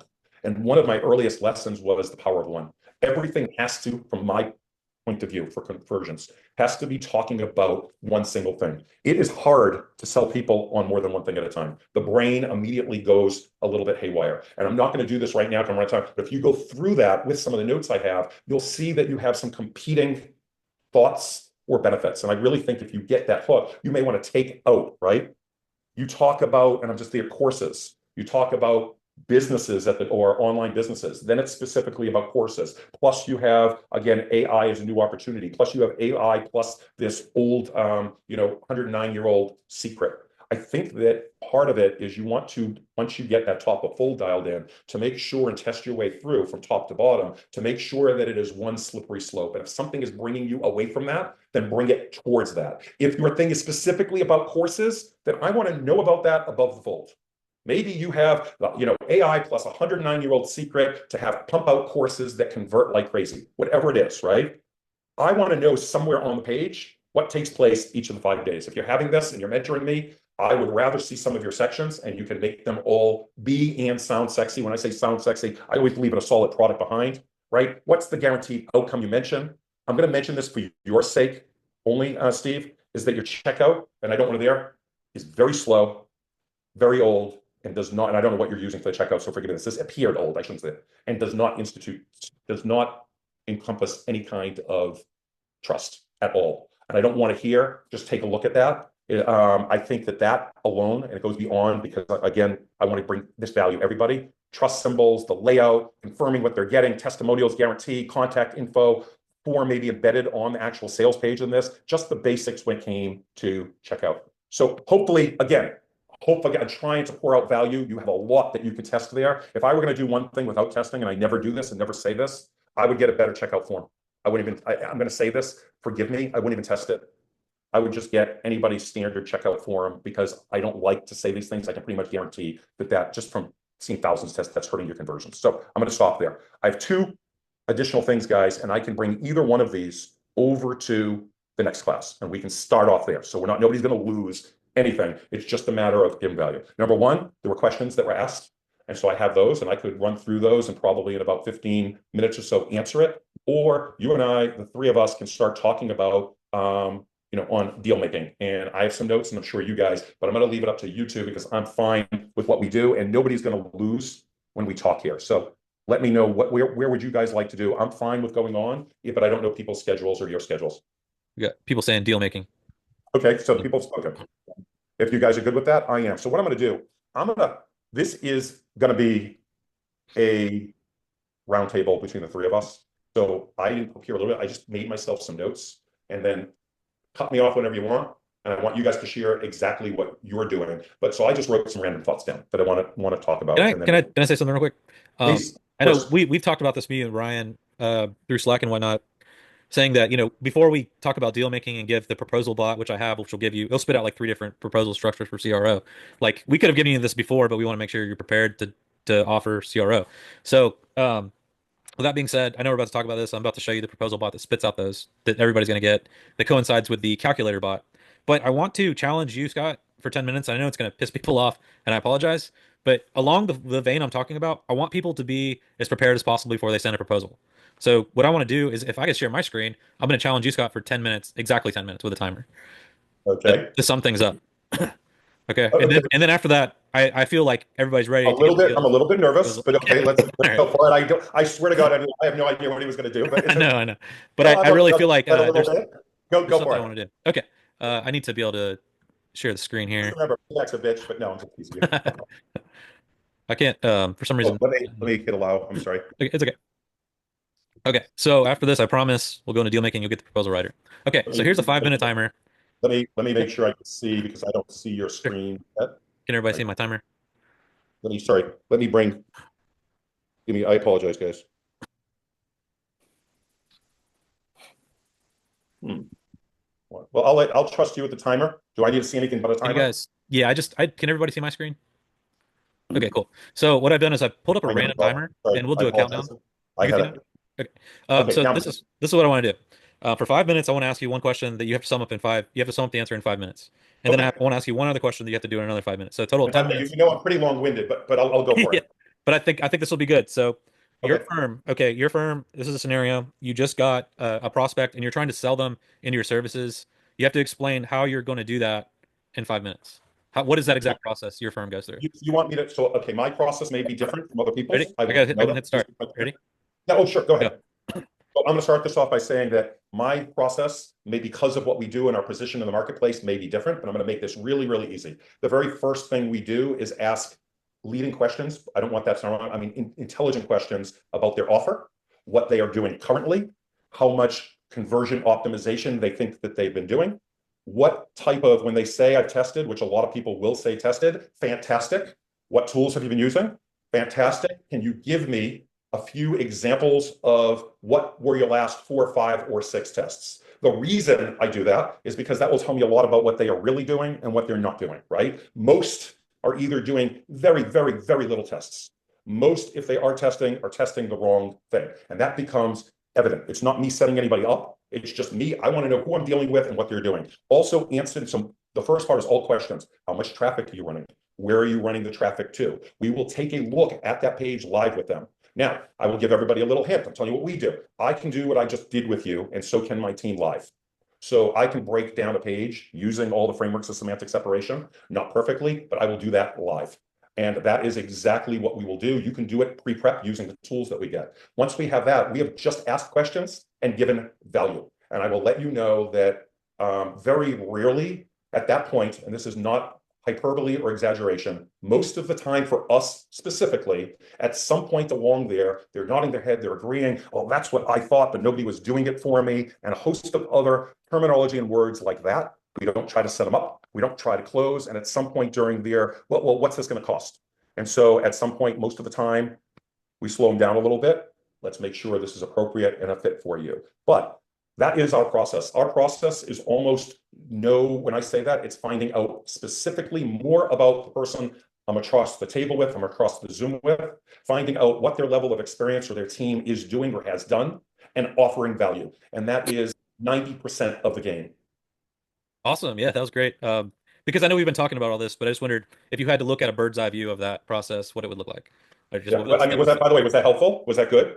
I loved it. Okay, cool, cool. So I have a second question, and I apologize for putting you on the spot. No, But it's okay. you have the client now, and now Yep. your firm is going through your process that you've been teaching throughout this. How do you explain that process from A to Z in 5 minutes? So wait, before you hit, I just want to ask a clarifying question. How do I explain what we do to all of you, or how do I explain that to the client? How do you? Well, I'm saying, what does your when you got the client? Yep. What is your process at this point? Oh, Just okay. A to Z in 5 minutes, like a bird's eye view. No, that I can do. That's easy. That's also easy. Go right Okay, ahead. cool. I know we've been talking about this whole time, so I just Oh, want to hear. I love. Actually, it's kind of fun. I feel like I'm on a game Yeah, show. yeah, it's kind of cool. All I right, want a prize or something afterwards. No, just okay. Go right ahead. okay, go.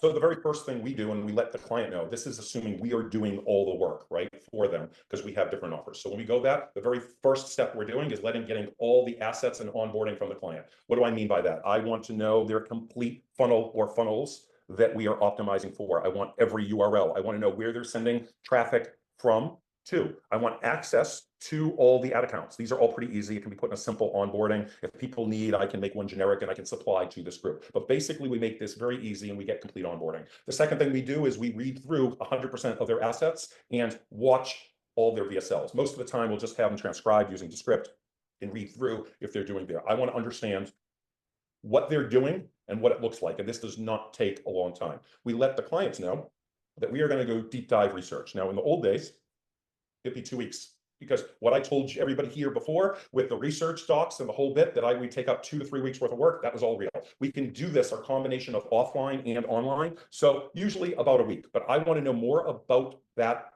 client's market than the client does. And without exception, was not exaggerating, we eat our own dog food, so to speak. That's what we do. There is never a time when we present, and I've showed everybody here that form that we've had, there was never a time that we have done that, regardless of the sophistication of the company, where they didn't go, can I get a copy of that? Oh, where did you get that information? These are the kind of reactions that we get.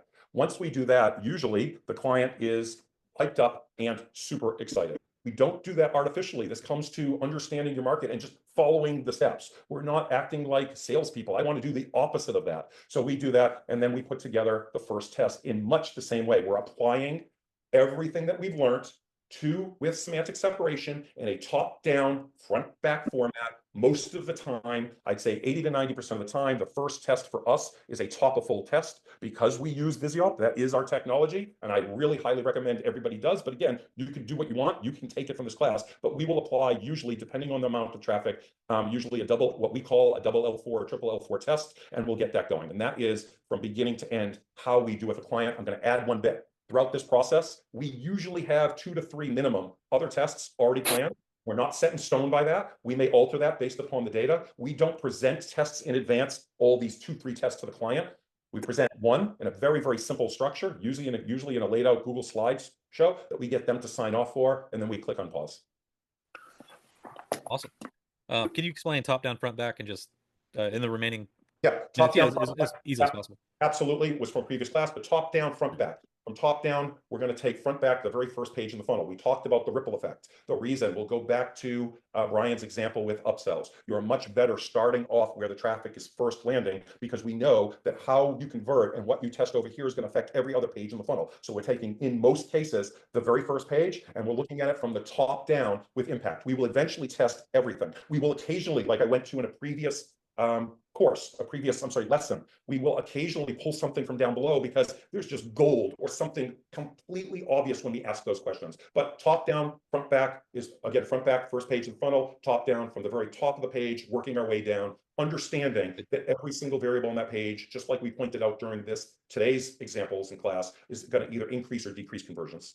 Yeah, so like with Brian's example, for example, people are running around like chicken with their head cut off, trying to figure out what part of this funnel should we test. Maybe our OTO is a problem, but if we attack it with your strategy, top down, front back, we're doing top down from the very first page they see, and then we're going from the front end to the back end, and we're not skipping around. Okay, that's really good to know, because honestly, these companies have no process. They're, oh, I saw that working for this guy or that guy. I think I'll just plug that in and see what happens. So anyway, yeah, I mean, that was great. I just wanted to put you on the spot. I apologize. No. I just, when you first said it, I didn't know with you, it could have been anything that on there. I don't know. It could have been trivia. I have no clue what you know. I figured you'd be pretty good at it since you do it every day. But I'll give you the screen back here if I can. Yep. Okay. Sounds good. I'm not sure how to give it back to you, actually. I think I can take it. Oh, cool. All right. Everybody should stand. So I'm going to go quick, but I want Brian, you and Jason, please jump in. I wrote some random notes, so this isn't fair. I'm going to try almost on a speed scale to tell people what we do. So I'm telling you what we do now. I will get to and give you some information because I've had questions about this, what I recommend for you. Right now, most of our offers, because it is $10,000 per offer. It means if somebody has 3 different Nutra products, they are paying $10,000 for each of those Nutra products. I'm going to start with what we do, right? Granted, we have a reputation. Granted, we're the manufacturer of a piece of software, but I'm telling you what this is value, what we do. We will do $10,000 per offer. We have a bonus built in there. If we want, the most we will ever leeway is we will guarantee a certain percentage increase. So they will sign a minimum of a 3-month agreement. During that 3 months, we will agree to give them a certain lift, right? That lift is not extravagant, but we want to make sure we more than pay for our services. And if we do that, we not only get a bonus, but it turns into a 1-year renewable agreement. That's what we do, right? I'm not saying there. You can do something similar and start that with $5,000 per month. These are flat fee services. And I'm going to talk about other deal structures. The reason we do that at this point, and we've done that just forever, is because we're not looking as a software company to take a piece of your revenue and get that closer involved with your businesses, although it tends to happen anyways, despite our best abilities, right? So we will actually turn off and turn away. But here's the thing. Before I get into other deal structures, just for some messaging I got, I don't want anybody here to undervalue their skills. I'm going to jump ahead and answer. And I thought, well, what if I do, and I'm going to talk about this, what I think is a better deal structure. But what if I do, like something based like $500 and then we just work on, revenue? You're building. This is the way I look at it. Nobody here has to take it the same way I do, but I think you're learning from the 3 of us. We are building their business. The end. Switch your frame. You are building their business. And the question is, do you want to take on the risk of building their business? I would say never undervalue yourself. So I'm going to talk about just super fast, and I want you guys to jump in. There is so many different deal structures. So on just the base, 10,000, at 5,000, even being new per month, you should be able to get all the clients you want to get, especially after you win. I know like Brian will call it your trophy or whatever, and you're backup proof, but everybody here has experience already. So you can do it that way. But there are many other ways to structure a deal. So I'll give you some random ones, top ahead in there. If you are already an agency, you can offer it for free to help build up trust and scale. Meaning if I'm a media buyer and my whole point of living is to get paid on a percentage of ad spend, and you have a client that's coming into you that it's just not working, but it has nothing to do with the ad side of the equation. We all know that. It's coming from the conversion side, which is 80% or better of the game. Then you may choose to do 1 or 2 tests as courtesy. Let them know that you're doing it. Let them know that you're helping them build their business, because everybody wins. You don't get the churn where they say, so-and-so just didn't work. He doesn't know how to buy media. What a disaster. I spent 90 days with him, and we all know and have talked about previously churn. So option 1 is, regardless, you could do the same thing as a copywriter, foot in the door. I'm not only going to write your copy, but I'm going to test it. I'm going to run the test it until it works. Now you need to be careful there, but because there's a lot of variables beyond your control, or maybe you agree to do 2 or 3, maybe worth your while to get in that door to then prove and then get your contract on the back end. Jason's sort of another way to do your Trojan horse, right? This was a note, and this is just here, and we can, as a diving off point. First, let me give you another structure that works. But before I do, I want to give you my thoughts. I already said I don't believe you should be working for free. I think you can structure a really, really strong deal and still make out. So I'm going to give you some random structures that people that we taught that are using. One of them was, and I've never told except to one person this thing, and they're crushing it with it. But again, I want everybody here to succeed. They are running, it's $2,500 per month.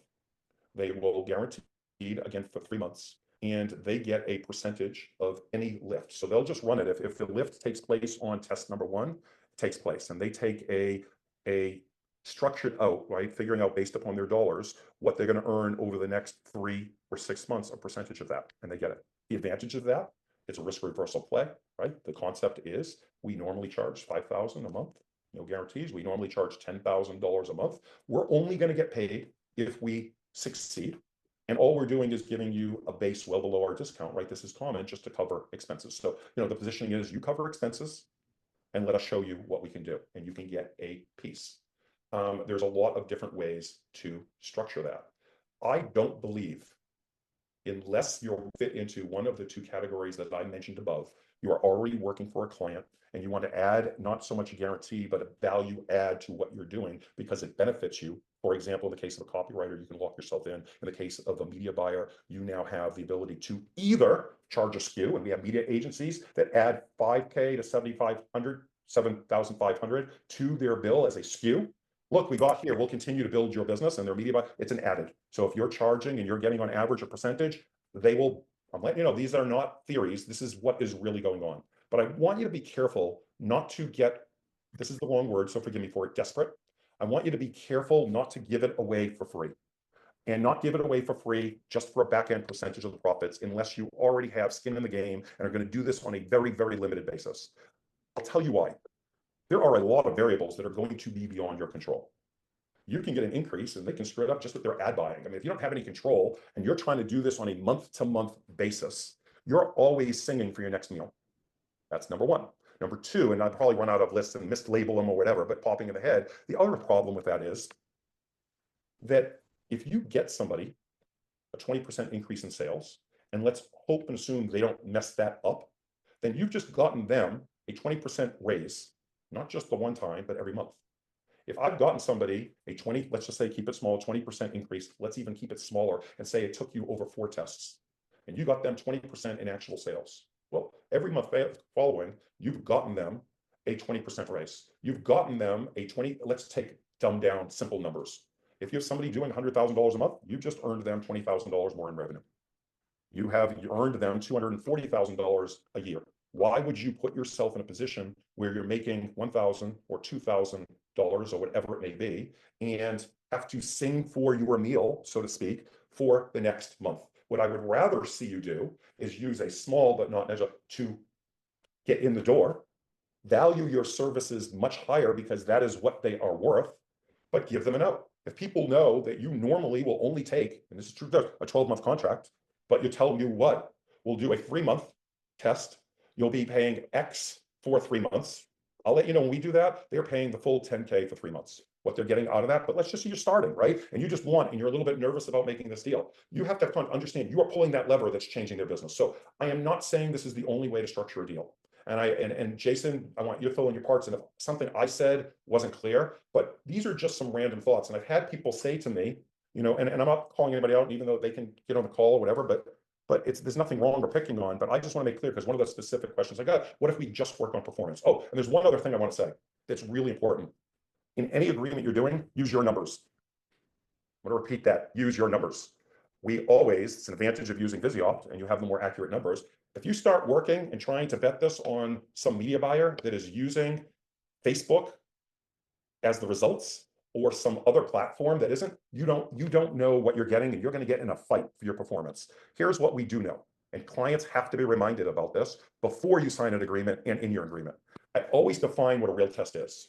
A real test is the same traffic at the same time, right, to the variations. Because your clients think, well, I ran this last week and my conversion rate was, make it up, 4%. And now I ran it this week and it's 3%. No. There's natural fluctuations in what's going on, depending on what ads they're putting out, depending on a bump or dip that happens because of Facebook. A true test is the same traffic at the same time. And that's how you monitor those results. I think that one of the biggest gotchas that I could think of here, if you are doing things with performance, is not clearly defining them and not being able to track and use your own numbers. And it will get you don't want to get into a back and forth. So you have a choice. You can do the back end revenue, or you can start and just turn partial, let's say, flat fees into yearly contracts. And you go on. Why are you doing it? You continue to remind the client, we paid for our services and more for the next 5 years. In other words, I have an update. Congratulations, right? We've just such and such. You know that return on investment?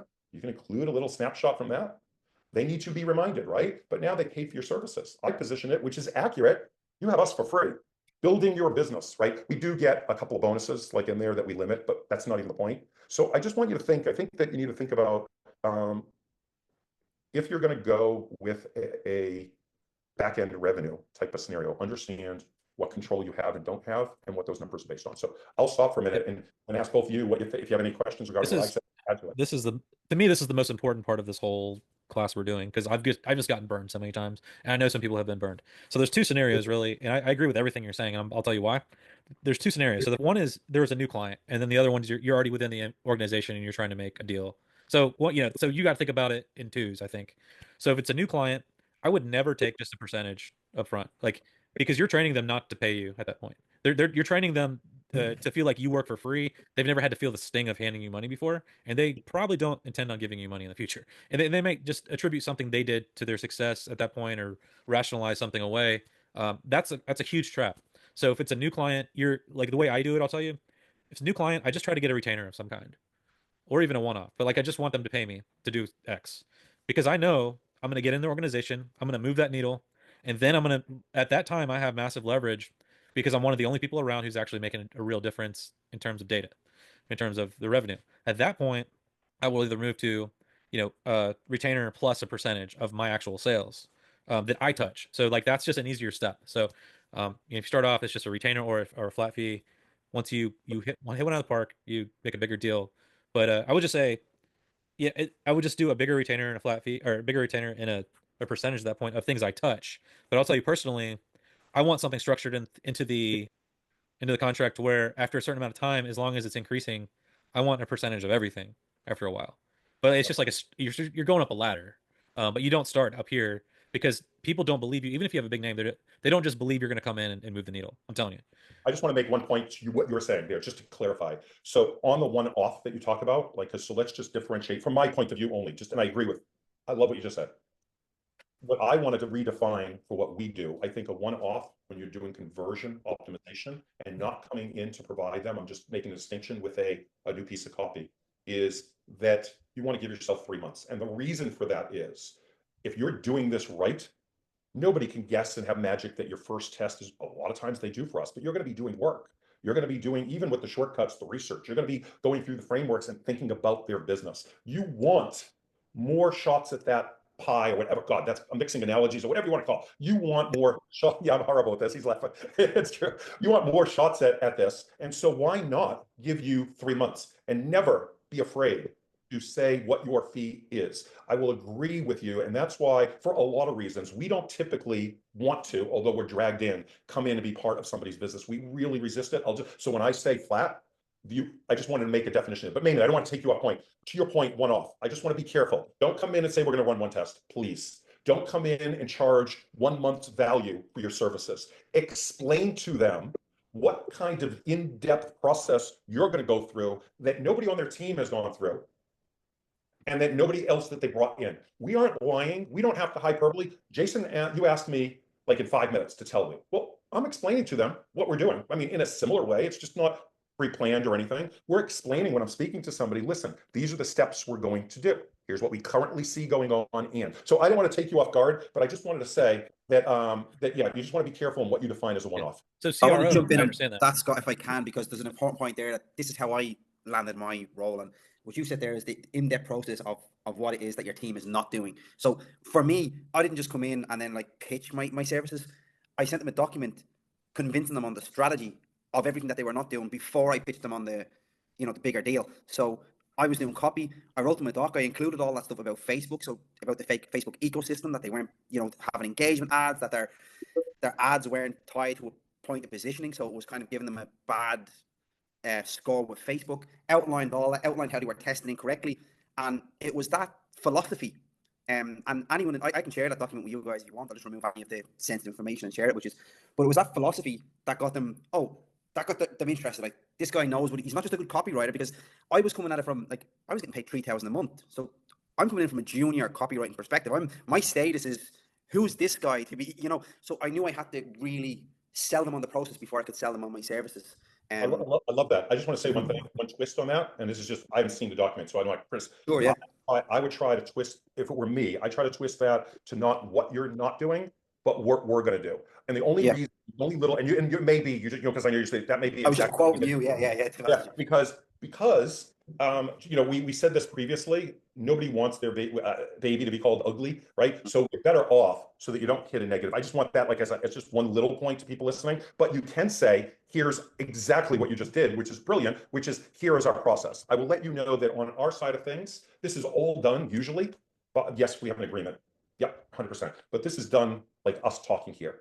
We're talking, and it's just at the appropriate coming out as to what we're going to do and how we're going to do it. And so the only other piece I'm going to add, and I can cut off Jason, is you talk about the word chasing trophies or capture. I'm miswording it, but the idea here is the minute you do a couple of tests, successful, those are your trophies. You don't have to say who they are or what they are. Just be legit. You can screenshot right from within VisiOpt and show, and you can give a tidbit as to, what this test was and why you tested it. You can give a tidbit if you're walking into, and I'm making this up, an 8-figure company who thought that their offer was fully optimized. So I just want to add those 2 points, and I'm going to zip. I think Jason, you were in the middle of something. No, that's great. I love all the points, and I'll say, Jason, yeah. Sorry, before you dive in there, can I go back to what you said before? And you were talking about percentages. What would be a kind of ballpark typical percentage that you would put across to a client for this kind of service? I would it depends on how much room they have to grow, really, how much upside they have. But I mean, I wouldn't be 5% is fine. If a company is going to be making like multiple millions, then it should be something like maybe 2.5 or something like that. Like if they're already multiple 7 figures a month or something, it's not like you're not going to ask for like a massive percentage from that. But like a company that I work with now, I came on board in September. I think I have to check my stats, but like they made like 120 grand. I doubled that the next month. I doubled it again the next month. So they were somewhere around like 450. And then they kind of like went back down to like high threes. But I saw with that company, that particular size, I thought a retainer plus 5% was good in that. But with this company that I worked with before called Launch Medical, we did like 34 million in a year. So obviously, if they would freak out if I asked them for 5%, is all I'm saying there. So that would be.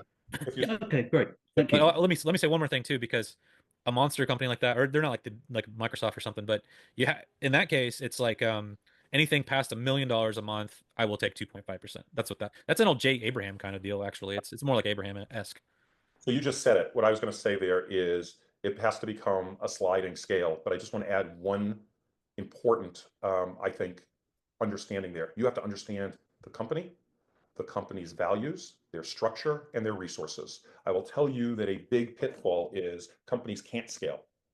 Period. They can't scale. And so you're doing all this work. If you're going to decide to offer to a percentage, because there are potential pitfalls, right? There sometimes can be potentially more pitfalls than a substantial heaping, and I'm calling heaping, but it isn't, because I would rather charge a big monthly, do my thing, make sense. This is just different for you. I've done both, and we do both because we get pulled in, but without having to worry, because there becomes sometimes a back and forth. I've spoken this privately with Jason, maybe it's called, people are weird. I'll share a quick story. Like my dad's passed there, used to work for a company called Market Forge. They were a division of Beatrice, Fortune 20. Anyways, point is, he set up at that time independent sales reps across the country.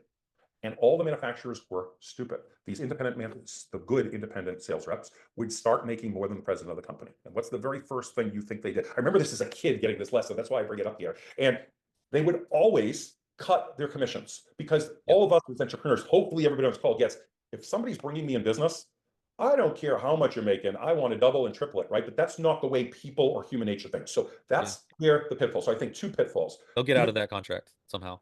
Yep. Human psychology. Getting out of the contract, it doesn't matter how good your contract is. You'll get out of it if you're making more than the CEO.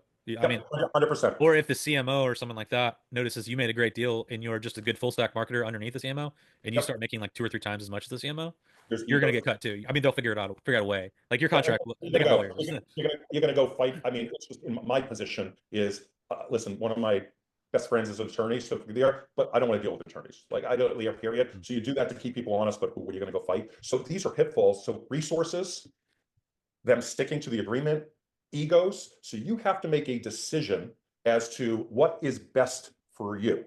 Do you want, and I don't recommend this to anybody, but I'll tell you, there's a company doing about, I think, $1 million, last I checked, $1.5 million in a month, and they're just charging low, I say low, 2,500, I think, a month flat fee for CRO services. I don't recommend that. We're here, we're specialists. We're not looking to run a volume of tests to keep somebody happy. That's another thing, by the way, I'll bring out here. I never, ever, ever, ever, and nobody here should, we're going to run X amount of, no, we're going to run tests until they're fully cooked. And then we're going to make intelligent decisions when they are. If that, based upon your traffic, is one test this month, then so be it, right? We don't want to run. I don't want to become a value, but that's how some people do. You can pick a starting point and do this as value. You can have easily 5 companies paying you $5K a month. If you want risk reversal in there at the beginning, you offer a 3-month. My take would be if somebody can't pay you $15,000 based upon whatever you're going in there, you don't have trouble no matter whatever you do, right? In other words, you're giving them, as long as you anchor it against what's truthful, right? I will only sign up 12-month if you have the right resources. If I think it's a good fit, this isn't some sales tactic, but it works because I would never take anybody that I don't think is a good fit, ever, ever, ever. And I think that should just be everybody's guiding. I don't care if you feel, and this may be extreme, that you don't, that you're scraping by or whatever. It will cost you more in stress, emotional, and eventually money than it's worth. So my feeling is, if on the low side you are, let's go on, and I consider this on the low side, are going to charge $5,000 an offer, and okay, I tell you what, this is what we normally do because we put in the work, because this is what we do, because this is how we approach it, because testing is an ongoing, continual process, and everything else that we talked about here, then let's do this. I'll do it for 3 months, right? We'll do it. We'll charge you X if and then we give a number. And the number does not have to be astronomical. First of all, what I was getting away there, if they can't pay you that 15 or are unwilling, then you're probably going to get screwed down the line and you're just not in with the right partner, because the right partner is going to be willing to pay double and sometimes triple that, just telling you, without a lot of us. I know everybody has to start somewhere, but the other side of that is, I just want to add this because I've mentioned this a couple of times, but I never mentioned the percentage. Don't make it, we're going to increase it 50%. Make it easy and overperform. Many times, based upon their numbers, I tell you what, let's make this easy. If I can get you a 10% increase in sales, most of you here, depending on the tool you're using, I'm not guaranteeing anything, so let's make that clear here. But you'll double and triple that on your first test, and if not on your first test, even if you do over 4. So you're putting the odds in your favor. But you've already looked at their page, right? We've had that initial conversation. When you asked me, Jason, 5 minutes to go through, I don't know what people's thought process was, but that is not only about like, boy, this is like a sales tactic and we're going to get them talking about their business. If I don't like what I see, or they don't have enough traffic running, or they just whatever, everybody here is experienced enough to tell, then you know what? I don't think this is a good fit, because we all know, or most people on this call know, that a bad fit is worse than like it's just can take the life out of you, and you don't need a lot of partners to really do well and then leverage those. I want to jump in real quick, just to summarize this from my experience. Generally, number one, emphasizing setting expectations. The first iteration is not going to be the best iteration. I charge this to come in and set everything up, but if you really want the best, it's going to take a little bit of time to test and see what works and see what doesn't work. So set that expectation. And then when it comes to price, if somebody lowballs you on price, or that's a huge red flag right there. Or if they don't have a big enough email list, if they don't have enough traffic, if they're not driving enough traffic, if these are things that no matter how good you are, even if you do take their lowball price, you're not going to be able to deliver for them, and they're just going to get angry and they're going to feel like you overpromised them. So qualifying people both on price, but also on traffic, also on how big their list is, these type of things sets you up for success rather than setting you up for struggle and setting you up for a bad reputation. I got something to add to this. Oh my gosh. Okay, this is a massive trap you're talking about here. If you take on a really small client and you even get a good, payment out of them, or a couple out of them, you're still going to struggle with a couple things. They're going to ask you to do everything for them, first of all. So if they're small, because they don't really have the resources and they don't really have the infrastructure and they don't have the list and whatnot. And secondly, it's going to be very hard to take them and like double their business. Like if someone's at a certain size, like they're already making like 6 figures per month, I feel like I can double that pretty easily because they have resources, but if they're starting from like ground zero almost, it's a massive trap, because you'll end up working yourself into the ground, and there's not much you can do about it, because they'll come to you and ask you to do this, that, and the other, and just go way beyond the scope of your agreement, like way beyond. Like, so that is a massive trap. Like, watch out for exactly what Nathan's talking about. So like that's what I'm talking about. This whole section here is one of the most, to me, it's the most valuable part of this whole class, because I've just fallen in all these traps we've talked about in 20 years. So Jason, I got a quick question. real quick, hold on real fast. Just think of it this way. It's a lot more difficult to get a client from 0 to 60 than it is to get them from 60 to 100. So look for those people that are already at 60, because you can get them to 100 way faster than you can get them from 0 to 60. Absolutely, because something we could just come in with one promo and take them to to 120, you I know? want to make a couple of points. First of all, thanks, Nathan. That was awesome. But you guys triggered a couple of thoughts in me that I want to go through because it's like hard. I love this because you extract everything that you're doing, right? This isn't static. So I love the part about expectations and defining what you're going to do and not do. I will give you a real life example. We have somebody that we meet once per month.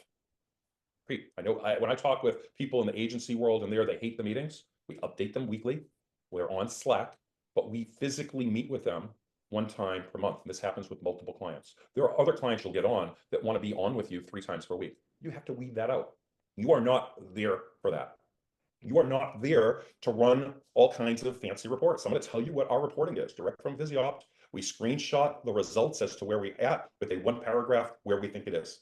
We see X, Y, and Z happening. This needs more time. We're not spending our time. To me, when somebody's spending their time on fancy reporting for them, I let them know this up front. They are trying to hide what they're really not doing. This can be very straightforward. But to both your points on expectation, really, really important. Your job, if you're coming in with CRO, is simply to run tests. And like I said before to expectations, we are not here to run 10 tests. How come you only ran 1 and it didn't work? That should be defined up front.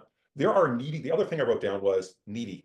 There are needy people of all levels. So just going beyond a certain dollar value, while really important, it's like, you have to talk with, understand, and set your boundaries because some people are needy. And at any point, at any size, we want to be really careful that they don't feel like they're going down and this is their last hope. I don't have problems with companies in trouble, but desperate people and desperate companies are really, really, really dangerous and bad to work with. I also make clear, even though we have we have hundreds of case studies, I always say the same thing.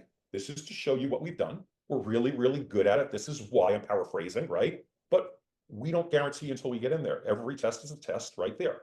Another thing I'm going to add, you may have to define, this can be done usually after the deal, what a winning test means. And this we can get into in another class. In other words, when you see the word, and I talked about this in a previous class, but I'll bring it up here, statistical significance is the probability that the version that is the winning version will continue to be the winning version. It is not, even though it's close, when you see a 20% lift, that it is not a guarantee that a 20% lift will be there every day, day in. Because usually to run that, to get that lift percentage requires way more traffic than even a 9-figure company would have. Our goal is to get a win, present that win, but you want to be careful of mixed expectations. You also have media buyers in the mix that can screw it up and traffic and the whole bit. Again, I go to my definition of a test. Most of the clients, 6 to 10 figures, need to be reminded what a true test is. I'll have 10-figure companies say, yeah, but if we look at our numbers last week, right, like I mentioned before, these are all traps that just fall into what you're doing. And the last note I wrote, which wasn't part of your discussion, but when people want to make deals, we tend to play, like using the royal we, in a very small pond when the world is a very, very big ocean. Everybody needs these services. I'm going to call them real companies, and I don't do that because we all live in the reddest of reddest oceans, most of us here on this call. So Nutra's great, financial's great. A lot of people live there, but don't forget, literally e-commerce of all things, offline businesses that have online presence, anybody that's getting traffic, you can use your imagination. We are only as digital marketing taking up a very small portion of that. When you get outside of this, outside of where at least most people that I know on this call are living, the opportunity is significantly greater and the resistance is significantly less. And I think that's just an important point when people are talking about, and I'll get into this maybe a little bit more in the next call, but when you're looking for clients, you don't have to be on, I'm not going to name names, but you don't have to be on any one of the boards or the groups pimping and trying to outstep or out holler. I won't be crude and talk about the howler monkey and the one who cries the largest. And I see he's smiling, so Gary knows what I'm saying. So I won't put that crudeness on tape. But the point is, I don't think that's the game you have to play or want to play. I think ultimately that devalues, that's just my position. I'm not saying that it can't be effective. I don't think you have to go out and discount and make guarantees and everything else. Everybody on this call has gotten clients. So I'm just going to bring this back for a second. If you're a copywriter that's always getting clients, what if your offer was, I'm not only going to write it, but I'm going to make, and I'm putting this in, you'll be in quotes, not this word, I'm going to make sure it works. And of course you define what you mean. I'm not just dumping you with a couple of of things. If you want, I'll do X, Y, and Z. So now you've gotten yourself in the door just by making yourself more valuable, right? If I am an agency that I already have, or a media buyer and I can do the same thing. We can add it to our existing offer and or position it and provide it to our existing clients. That sort of Trojan horse. So I wanted to throw that in the same way that Brian came in as his words, a junior copywriter, and says, hey, I see X, Y, and Z. I'm not going to negatively affect it. You're already paying me. I'm paraphrasing. This is what Brian said. It's just my words there. The sentiment. Let me write some ads. And then those ads got shut down. Oh my God. No, don't worry. I can fix that too. It's because of X. Will you let me write and run some of these engagement ads? My point is, I really think that where this is going to have its biggest impact is not going out necessarily and advertising on a job board that you're a full stack marketer, although you can absolutely go and do that. I just find, and I know people pick up clients that way. And so I'm not, listen, whatever you want to do. I think everybody here has more value. And so from my point of view only, positioning, I think, is everything. That doesn't mean claiming you can do what you can't do, but everybody here has the skill. I look at positioning is, listen, you can be the low priced, pizza shop down the street, or you can be the fancy Italian, bakery and restaurant. In other words, what are you going in at? If you devalue yourself at the beginning with either your offers, then you feel like you're screaming for business. And I think everybody here, if I were directly advising, I'd say, oh, great, you're a copywriter, phenomenal. Add this, let's figure a way to make this promise in addition if you're trying to there. And so now you're offering differentiating and a value add. Let them reach out to you for a conversation to find out what do you mean, and then have a nice conversation, right? I don't want to take this away, but I just want to show this real quick, right? How do we get business? The conversion breakdown can be used as a lead. You guys saw, I'm not saying that anybody here has to be able to rattle it off as fast as I did. Maybe you want to spend a little bit more time at the beginning. I have seen companies charge $3,000 to $5,000 for the conversion breakdowns I just went through, and they don't do a quarter or 10% of what I just went over on these two things. That's not me pumping, I'm just telling you. So everybody here can do it, right? You want to get somebody on, right? You wouldn't identify it or position as conversion breakdown, but truly give them value. You can assign a price to it, or you can position it and just get the call. It depends on what you do. If you're doing it for free, then just give them enough, not because you're holding back, as to what you see on the page based upon experience and how you're looking at it, right? Prove that you can help them by actually helping them, right? I'm going to do this if you think there's a fit. I have a question. Yeah. If you're doing your first CRO deal, how do you handle the fact that you have no previous CRO results to show? Any suggestions? Well, I'll tell you, this won't directly apply, Calvin. I know that's a good question, so I'll try to answer it directly. When we started, we never wanted to be an agency. I'm giving this story because I think it may help a little bit. And we were just going to release our software, and I started talking with over 100 different CRO companies. That'll be a story for another day to make everyone feel really confident in what you're doing. But I wanted to capture some case studies, and I had a number of friends in the industry. And so for me, it was, let me do this for you. And they just wanted to find out how can we pay you to do this? I even had but we never wanted to become an agency. It turned out really good for our software. We learned more than we'd ever be able to learn. That's a lesson everybody can take, right? We're willing to do the work. But after we did for a couple of friends, all we did, we had a couple of quick case studies, and we would just, lay out, and we would do it for 12 months. And I didn't even have any kind of special deal, and people would pay. In our case, I'll give you a couple of potentials, and this isn't a commercial for ViziOp. Number one, you can lean into and leverage the technology you have access to. We've done that for agencies. We're doing it now for some big agencies because we talked about not looking like a commodity. So number one, you can leverage. You can't use our name per se that you're a partner there, but you can talk about, we're going to supply, the technology, and we're able to do X, Y, Z in a way that nobody else can do, plus the fact that you're giving them a review. In your case, specifically, Kelvin, you have a really phenomenal history. You have names that you have worked for, even not as a CRO, it doesn't matter, where you have, I'm using Brian's term, existing trophies. So, and I don't want to reveal a couple other things there, but if I were specifically you, I wouldn't worry about it being the CRO work. I would lean into both some of the big trophies from your history, and you've been around the industry, right? You lean into what you already have. Plus, you're now offering this, and it can be and this will be your own because. That's what Brian did, just to bring that up real quick. Yeah. He came in copywriting and ended up doing CRO and media buying. I came in as copywriters at places. I ended up being CMO. So yeah, you just end up taking on roles. If he's asking the first question, like if you're just talking with the first person, I happen to know some of your background, and you have one hell of a background, and you've worked with some impressive people. That doesn't have to be a specific case study. And it could be, and I'm making this up on the fly and not telling you use this, but the legitimate reason that we talk about, listen, I realize when I provide copy, it works, but it's a V1. And everybody in today's day and age, and explain that and they'll respect it. So from your standpoint, just giving you direct advice, and it probably applies for everybody on this call, you don't need specific case studies to get your first 2, 3, 4, 5, whatever number of clients you're after, to say that this is what I did on CRO. Your background is enough, plus things like, we talked about, I'm sorry, it was down here, plus things like giving them a review, plus tying your old experience to your new experience. When I found that if I combine everything I've done on the copy side with proven frameworks and technologies, we want to actually help businesses grow. We don't want to provide them with copy one off or two off like most people are doing. We're here to see it succeed. I'd be shocked if you can't close. And I would think you would close more, I'm just making this point, than if you went all, and I know this isn't your type or game, you don't do this, so this doesn't apply to you. But go off and start yelling from the treetops, so to speak, on social media. I think you have a phenomenal in. I've never done that, but yes, that's awesome advice, especially the idea of leaning in on using certain strategies, process, and technology that are a complement to already existing skills. That's definitely Exactly. a You great have way. a skill set, you have a proven track record. And I think, to my knowledge, there's nobody on this call in the group that doesn't have some sort of business. And so that means their business is on the consulting side, copywriting, or media buying. So I would just say, for the broader lesson, everybody here has your current background. If I were a media buyer, I would, and you don't have to, I wouldn't do this outside, I would do this when you're talking, because the question is, how do I close, right? How do I tell them when I don't have 10 different conversion case studies? I would do the same thing. I realize as a media buyer, we're phenomenal at media buying. Here's some of the clients that we have, or maybe you use or don't use, right? But there's a problem. We can't fix what we don't control. And most of the people think that the problem is on the copy side, but really it's usually on the offer side. So it's in our best interest together for us to help and work together to build your business, and you make sure they know the value.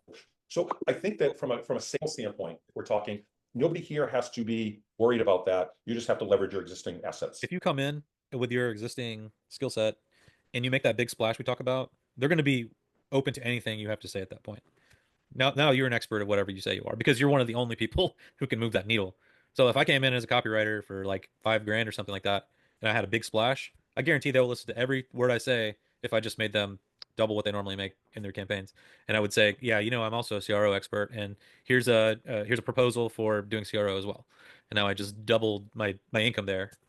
So it's all about coming in and moving the needle, and then you all of a sudden have everybody's ear, and you're the ultimate expert. Because I'm just telling you, nine out of 10 people cannot move the needle. They're just wasting money, especially in these bigger companies.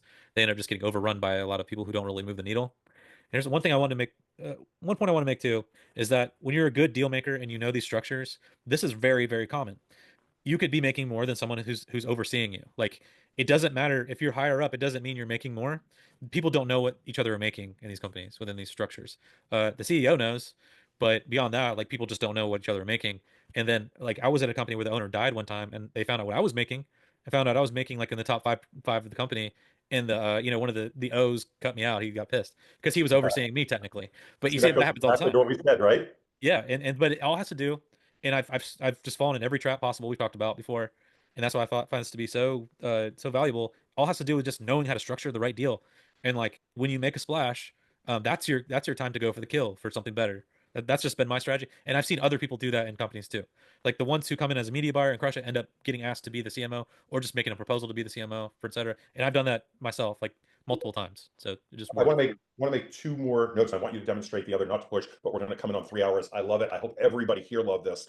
Couple of things, just couple of really super summary type things. One thing we didn't mention, it's another deal proposal, is a CPA percentage, meaning sometimes they feel more comfortable with a piece of everything that's sold, and you can absolutely come into it. Media buyers on the call, right? I'm not there. I'll let you know. I'm working with somebody right now for a client, and he works only two ways, right? He works percentage of, I'm sorry, he works for a back-end percentage like we're talking about, or CPA. That's it. But when he does this, he only, and forgive me for yelling, I don't know, but when he does this, he is completely picky about who he's going to take on. And I'm not picking on him because I really like him, but I was on one of the strangest calls that I was ever on, because as he was talking with one of the clients, you want to talk about the opposite of selling that attracts people? It's just his way. Like, he's just like by the book type of thing. And he's like, do you understand? And then he goes, this is his sales pitch, right? He's leave there because it isn't a sales pitch. And then he goes over a couple of other things, telling how we work. And he said, he'll do again. do you understand? And the first thing the clients told me by the end of the call was, first, do I understand? And we do understand, right? But it actually had, which is kind of funny. I just found it funny there. But I'm going to tell you something interesting. They wanted him so damn bad because they're used to, he has confidence in what he's doing. So I wanted to throw that out. He works two ways, but when he's doing these CPA or other deals, he knows his numbers and what's going, like he has his criteria. What is going to make the ideal client and what isn't, right? Is he going to be able to move the needle? Are they going to have the inventory? Do they have the revenue to scale to, like he considers himself a scaler? I just want that for perspective. I wanted to bring that up. The second thing I wanted to say was, I know we're talking about full stack marketer and we're talking about CRO and we're talking about CMO. And I just want to say broader, keep the title and put it in my paycheck. That should be everybody's. Like it really doesn't, to me, matter because I've been in plenty of roles where, again, as long as you're getting the percentage you want to define what you're doing. So we are ultimately, I just had a couple of quick super notes, right? Everybody talks about the fact, like, you know, when you're selling to businesses, demonstrate that you solve the bigger problems for the businesses and you do it better. I think that's just what we talked about. I think some tools that we talked about, return on investment calculator, the proposal that Jason's going to go over right now, the Trojan horse method, just a fancy, therefore get your foot in the door, however you get your foot in the door, maybe offer a little bit extra, like we talked about, meaning you're the copywriter that's also going to run a couple of tests and use the site review. And you know what? Use the site review. You've heard me do a couple, just today, we've done before. You don't have to be formal. We're not calling let me just, sorry, let somebody in. We're not calling their baby ugly. We're not doing any of that. We're making clear. By the way, when I say here, it isn't me being humble. I'm being serious. Like I say to people all the time, I'm going to go through your site. Neither of us know what's going to work, not work. I have a ton of experience. We see thousands of tests in our case, but we're looking at what could be testable. And when you approach it like that, so the inner fire changes their temperature as much as 8 degrees. This inner fire is said to heal their heart. Are we okay? Jason, I'm going to turn this over to you. I hope everybody found this valuable. It was fun. I'll show everybody in 5 minutes. Yeah, I'm going to stop sharing so that you can. Okay. So if you guys recall, the very first bot was revenue growth report.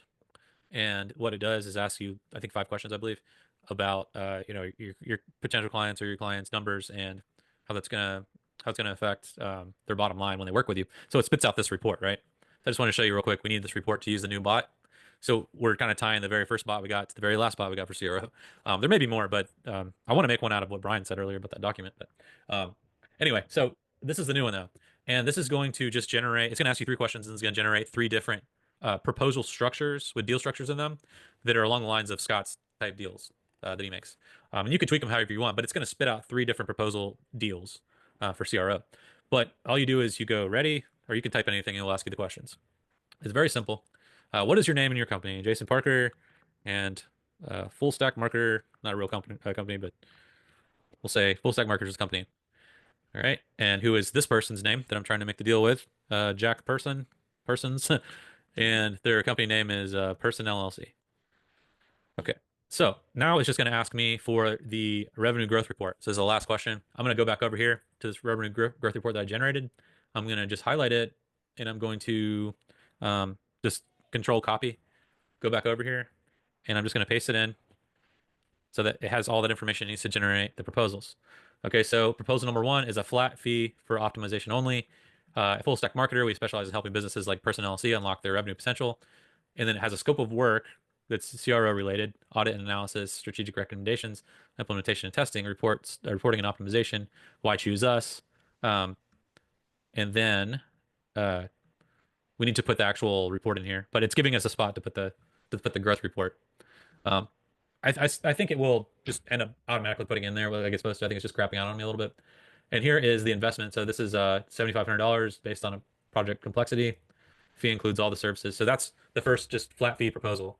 And now it's going to give me proposal number 2, which is a performance-based transition, which is pretty much the same proposal, but it's going to have a different investment in it. $5,000 flat fee up front, transition to $10,000 a month after achieving a minimum of 15% conversion lift within 60 days, which is one of Scott's deals that he makes. Then you're going to get number 3, proposal number 3, revenue share model, which is everything's pretty much the same. And then $5,000 month base fee, additional percentage of increased revenue to be negotiated based on CRO improvements. That can be, you can kind of mess with this all you want, but the whole point is that you add a couple names in, a couple business company names in, you drop your report in, and you drop your revenue growth report in, and it's going to do that. Let me see if I can just get it to say add the or like add my revenue growth report to each. Let's see if it will do it because it's supposed to just put that in there to give some kind of visual of what you're able to give them. Okay. Yeah, so here it is added in. So we have this is proposal number one again. We're going through, prepared for this person by me and my company.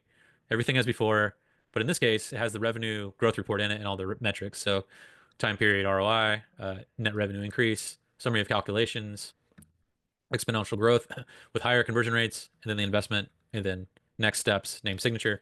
If I want the rest of them, I say continue. But the whole point is it's just it's delivering a proposal of exactly what I'm giving you for exactly what I want in return, and then also has the revenue growth report in it to give to some kind of like relative basis, like is this worth it? Because the CEO, for example, they don't necessarily want to read like a big sales page. They just want like a 1 or 2 pager saying, what am I getting for what I'm giving? And do the numbers look right? That's basically what it is. So I'm going to drop these into the Facebook group after this. Awesome stuff. Awesome stuff. So listen, first of all, thanks for that, Jason. That was awesome. Awesome. So I hope that this was more than helpful. I agree with you, Jason. I think it's a great conversation. It's something that we've been getting questions about. I hope we answered all of those questions. It's like a lot of things. This gives you a structure to work with. And you have, if you even go back over this, all like the so-called gotchas and what can create a problem.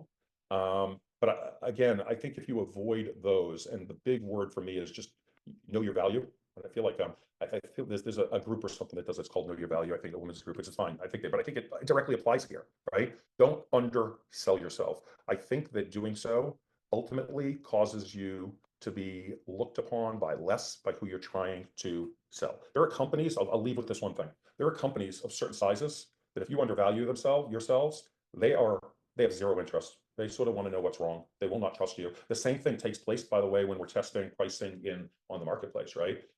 Some people think I'm going to discount. Well, the first question when you interview people is like, what's wrong with this, right? If you reach a certain level. So I just think you need to think about positioning. And I really, really, really, truly believe that everybody on this call has the ability to do this, has a much bigger leg up than anybody else that's out there in the market. And you absolutely should be able to move that needle. So I'll leave with that.